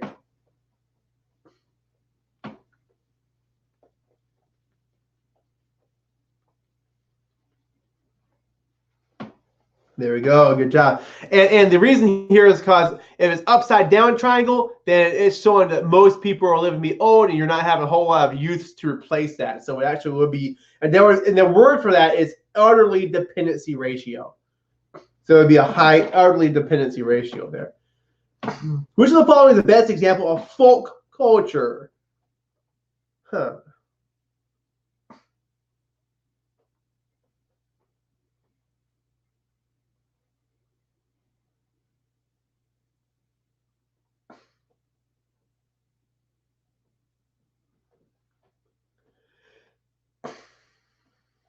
Heck yeah, good job. Even the Amish sometimes will sell things like belts and furniture and things like that.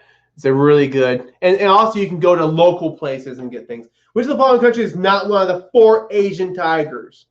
Taiwan, Hong Kong, Singapore, Vietnam. Down there might be a little bit more tricky.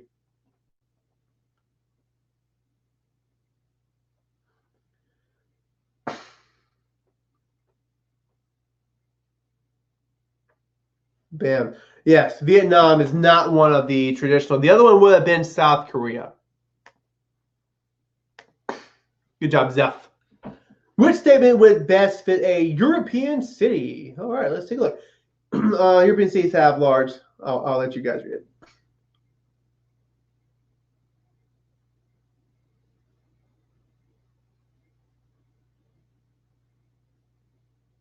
Huh.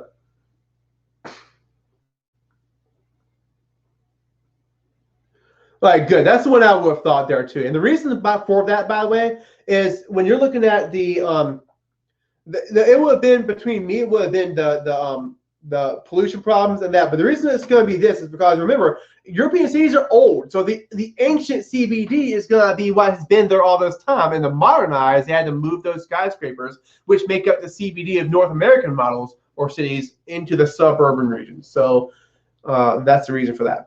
Kind of uses nuclear power for a greater percentage of its total power output. Again, a continent.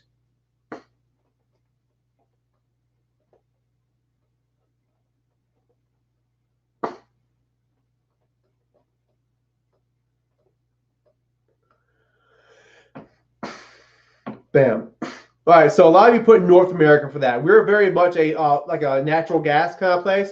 Europe, you think about France. You think about Iceland is more geothermal. You think about Great Britain, for example. A lot of these places are very, especially France, is the one I think about more than any of them, is very high on nuclear. All right. The majority of the entrants into the United Nations came from where during the 1960s? So when we say entrants, you're talking about people who joined the United Nations. Came from where during the 1960s?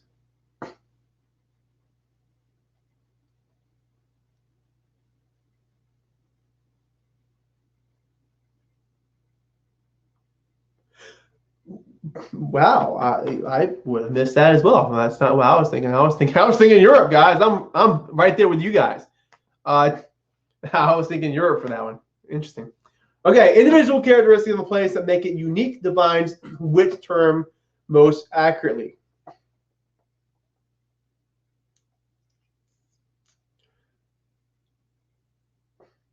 This here would be one of those you'd want to use context. If you know what those words mean, I'm pretty sure this one here becomes obvious. Connor, I'll see you later, man. Yeah, we'll be up here tomorrow night for sure. Wow.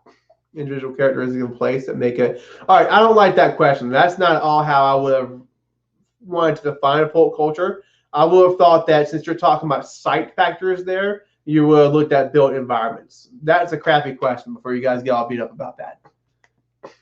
Sorry, I didn't make it. That's a crappy question. All right, farming today in MDCs is a transition period. What transition is occurring? Farming today in MDCs, more developed countries, is in a transition period.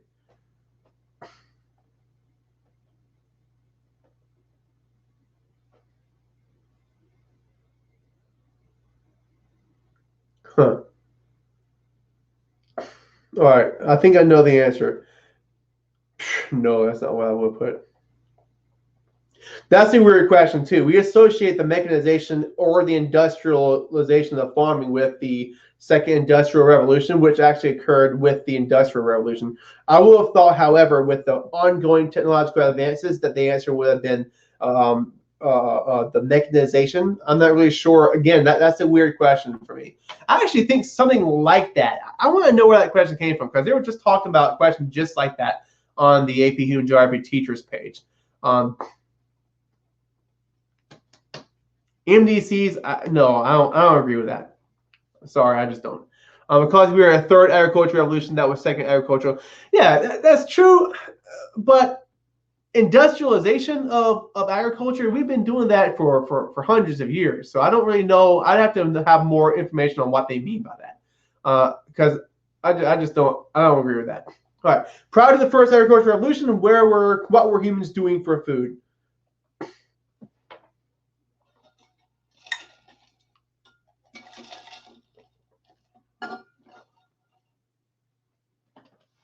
Eating donuts, yeah. Hunting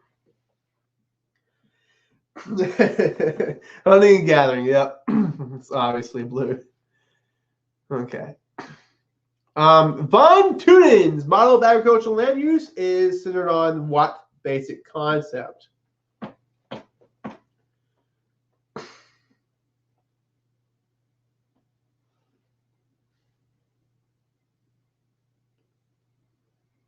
Huh.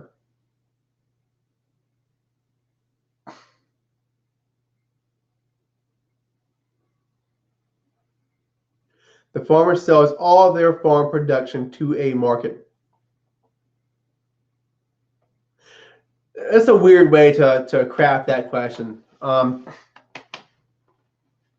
It's a weird way to craft that question. I mean, sure, I wouldn't have written it like that. Yeah, don't worry, Luke. I was confused too.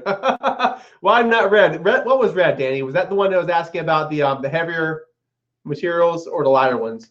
Lighter would be toward the outside for sure because of the transportation. The farmer's concerned about cost of land and cost of transportation in Von Thun. All right, Central Park in New York City is a good example of. Ooh.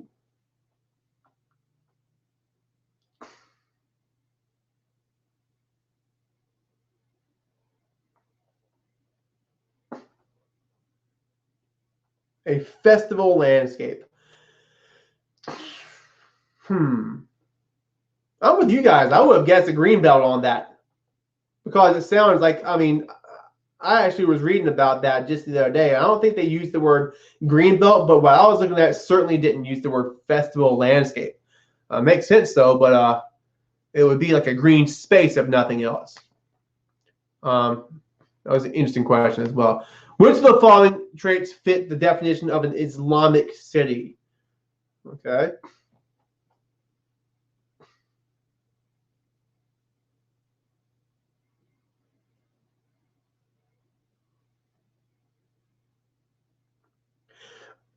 I think it's a circle, similar to the African stadium mile. But nope. I would have missed that one as well. Interesting. We didn't look at the Islamic city, did we? I would have missed that one too. Area around sub-Saharan agricultural regions is adversely affected by what environmental issues?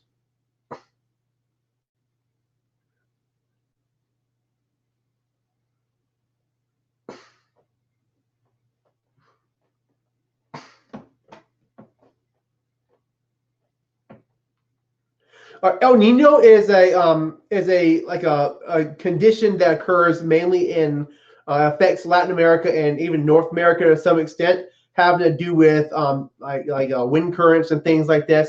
It's something that's going to affect the Western Hemisphere, not so much Africa. Desertification is definitely the answer to this one, hands down.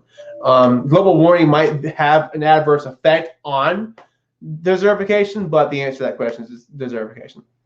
Which transportation would fruit production in South America for market in the U.S. need to use? What transportation would fruit production in South America for market in the U.S. need to use? So weird. I guess they were running out of space for that question.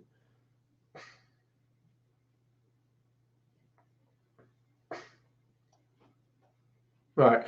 I actually covered that when we looked at this whole concept. It was around Valentine's Day because I showed y'all a picture of a cargo plane that was carrying flowers for us to give to our bays, right?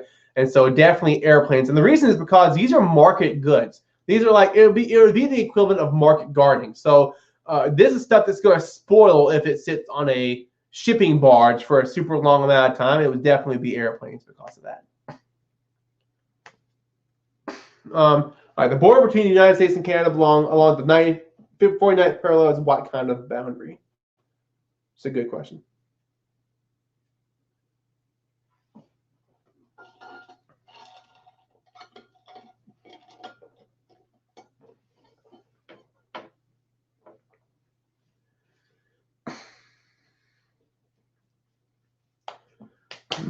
All right.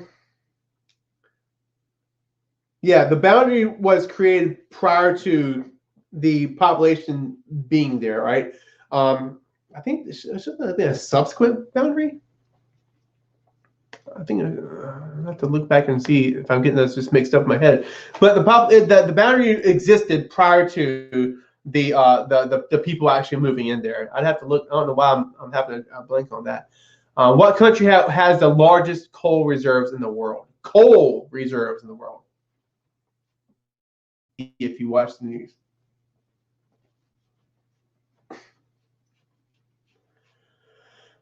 Oh yeah, definitely United States. We're like the Southwest Asia of coal, if you think about that. Problem with coal is that it pollutes the mess out of the environment, so we try not to use it so much.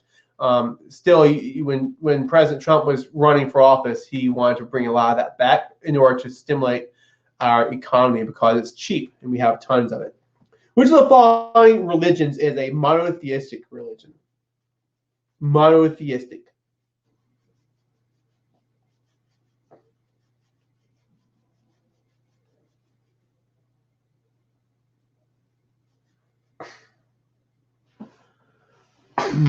Judaism, yeah. Judaism and Zoroastrianism are the two oldest monotheistic religions. Judaism is probably the most important simply because Christianity and Islam are also monotheistic and come from it.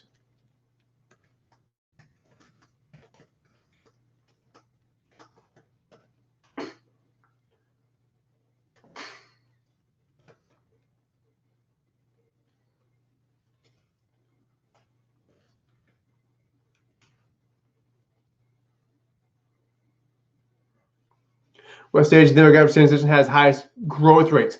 Definitely stage 2. Remember, the spread between the death rates and the birth rates drop. It causes a bigger gap between the two, which is your natural increase. So yes, definitely stage 2 there. Stage 3, it continues to grow because of demographic momentum. What two areas are the hearts of the world's 5 primary religions?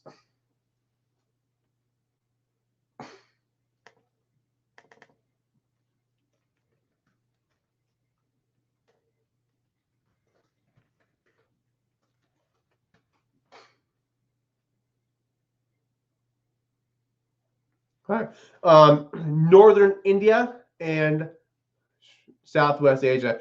I would have called that South Asia and Southwest Asia.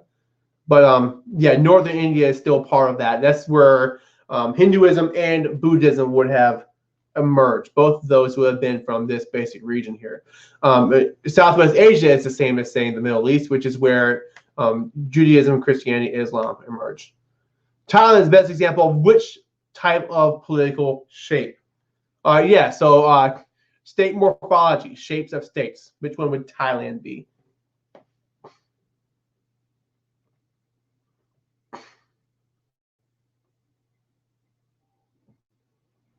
All right, it is indeed corrupted.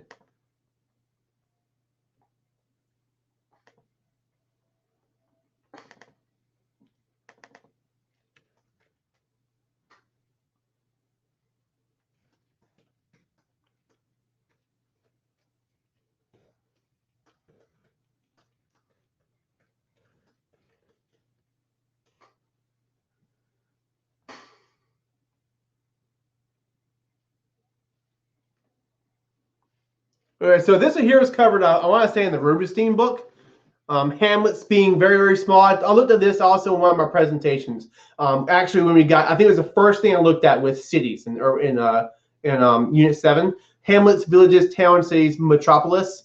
Any variation of that would be correct. Hamlets are usually extremely small, maybe a building or two. Just very, very small settlements, not a whole lot of people living there. Something way smaller than what we would typically think about in terms of where people are going to live. Which religion is fastest growing in the world's 5 primary religions?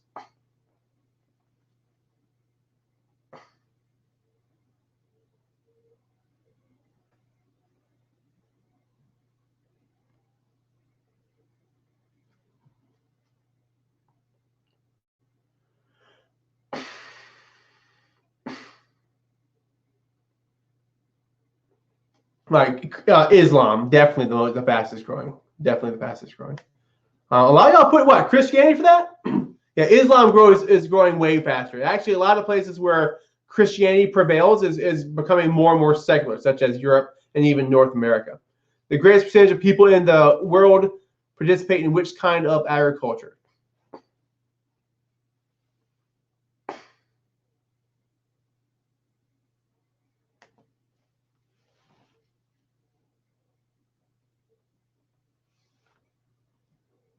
Yeah, subsistence agriculture. Absolutely.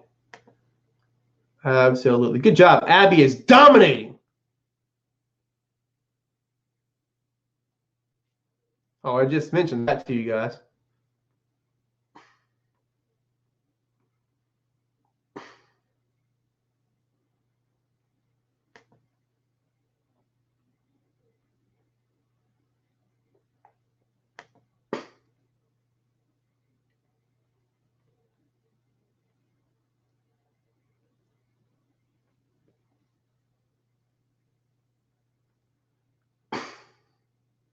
Good job.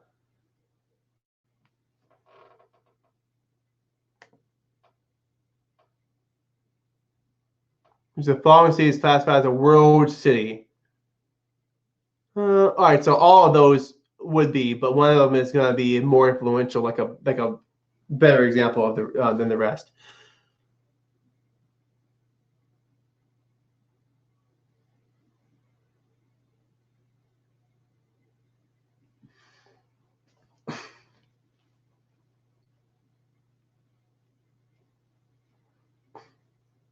Yeah, London, New York is the most influential. London and Tokyo, those 3 are the most influential world cities in the world by a landslide. They are like the cities that control most of the world's economy.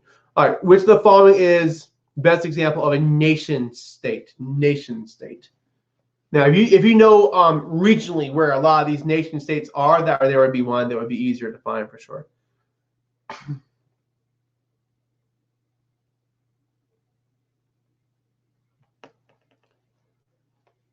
Denmark. Yep, absolutely.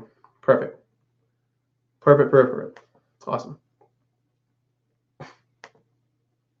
Which of these 5 regions is not one of the most populated areas of the world?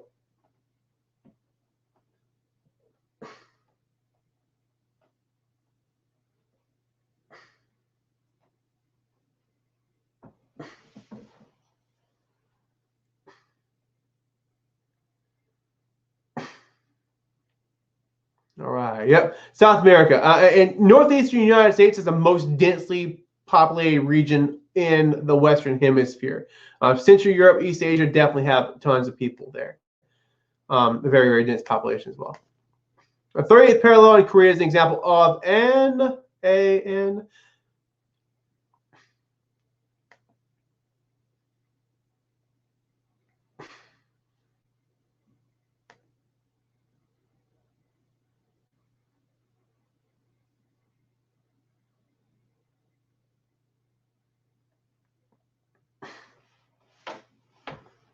Yeah.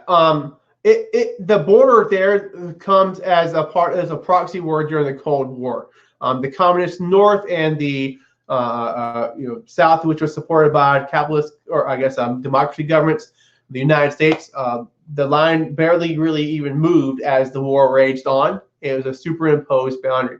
All right, real quick, I got a couple of questions here I want to look at in the last few minutes we got. One is Shintoism. Shintoism is a ethnic religion that is really only practiced in Japan. It's like their ethnic religion. It is also a syncretic religion that is often blended together with Buddhism. So a syncretic religion is a type of religion that you can take elements of one, blend it with another, and kind of still be true to both of them. So Christianity is not syncretic. We don't like to say, hey, we believe in Jesus, but we also believe in all these other different religions and philosophies. So that's what Shinto is that. And many people that practice Shinto also practice it in conjunction with Buddhism. It is kind of centered on the idea of maybe ancestor worship as well as different types of like spirits and things like this. So it's also kind of like animism in a way as well, but ethnic religion of Japan. There are movies like anime movies and things like that where you see that pretty prevalent as well. What is a pro-representative state? A pro-representative state, that's a type of shape of state. In other words, a form of state morphology. Morphology being the shape of something in which you've got basically a compact state, but you've got this proruption or this thing, like piece of land sticking out of it that usually serves some kind of a economic purpose. Sometimes you'll see it as a way to keep a country from being landlocked. Sometimes, like in the case of Afghanistan, this little proruption there that prevents like a political barrier or a buffer between two countries that might not like each other very much. Okay, what is that? What is demarcation line? I think what you're probably talking about here. All right, so when you use a line to demarcate like a boundary, you're looking at maybe an invisible line of latitude or longitude or whatever it might be. There's also, when you're looking at the Treaty of Tordesillas, which used what they call the line of demarcation, which was a line of map that was a followed line of longitude that marked the Portuguese and the Spanish territories during the Age of Exploration. Spanish got everything to the west of the line, Portuguese got everything to the east of the line. So I'm not sure if you're asking about that specific line of demarcation, but generally speaking, a demarcation line is going to be that kind of imaginary line that goes across the territory that separates it from something else. All right. Do we have any more cram sessions? Yes. Tomorrow night, I'm going to be on. Let me make sure I know what time it is. I think it's 7. I don't even know, honestly. But yeah, I will be here tomorrow night. Does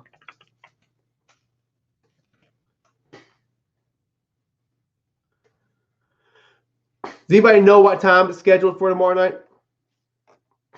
7 Central. Okay, so if it's 7 Central, so that'll be 8 Eastern. Wow, that's later than I thought. Yeah, I'll be here. And honestly, while we're talking about that, the main focus of tomorrow night is going to be I'm going to tell you guys some very last minute things, stuff like just the main thing I'm going to tell you is get a good night's sleep, eat a good breakfast.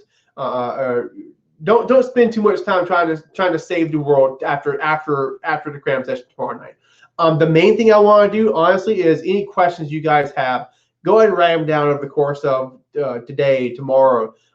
Bring them with you. I'll answer anything you want to know, anything about testing strategies, anything about multiple choice, FRQ, any kind of content type questions, anything you guys have questions about. That's the main thing I'm planning on doing tomorrow night.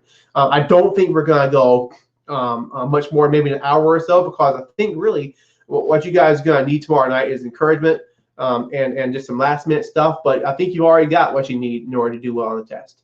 So that's really the plan. Nothing super fancy. So y'all bring any questions you have, and we'll take a look at those. Okay, let's look at.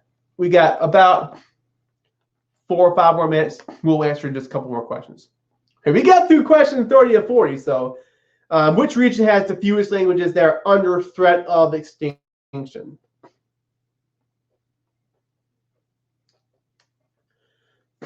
Huh.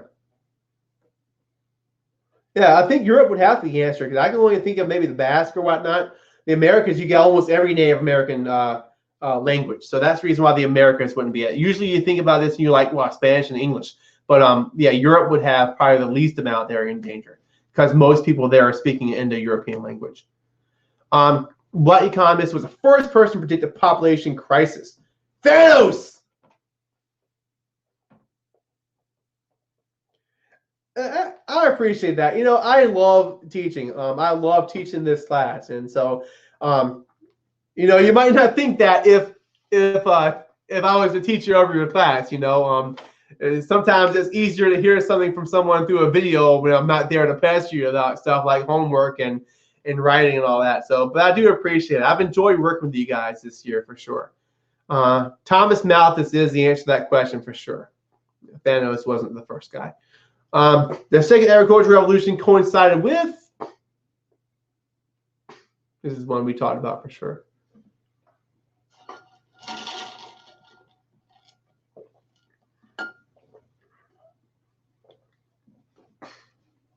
Bam, the Industrial Revolution. The Industrial Revolution is the answer to that question. 853324 is in the lead. Abby is closing in closely. Which of the following countries is an enclave? All right. A vocab word here.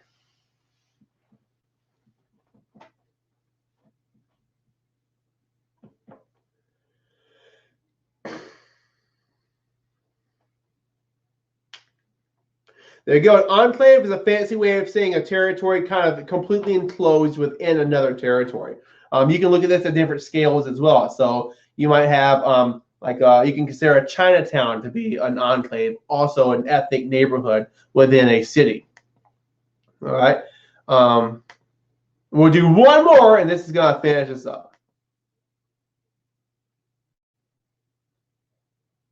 Southeast agencies have promoted economic growth through what primary means?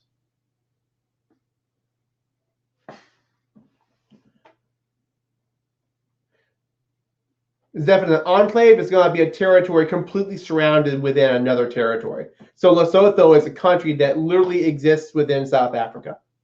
Chinatown would be a territory that's all like surrounded by the rest of the city. So either one of those would be a good example of an enclave.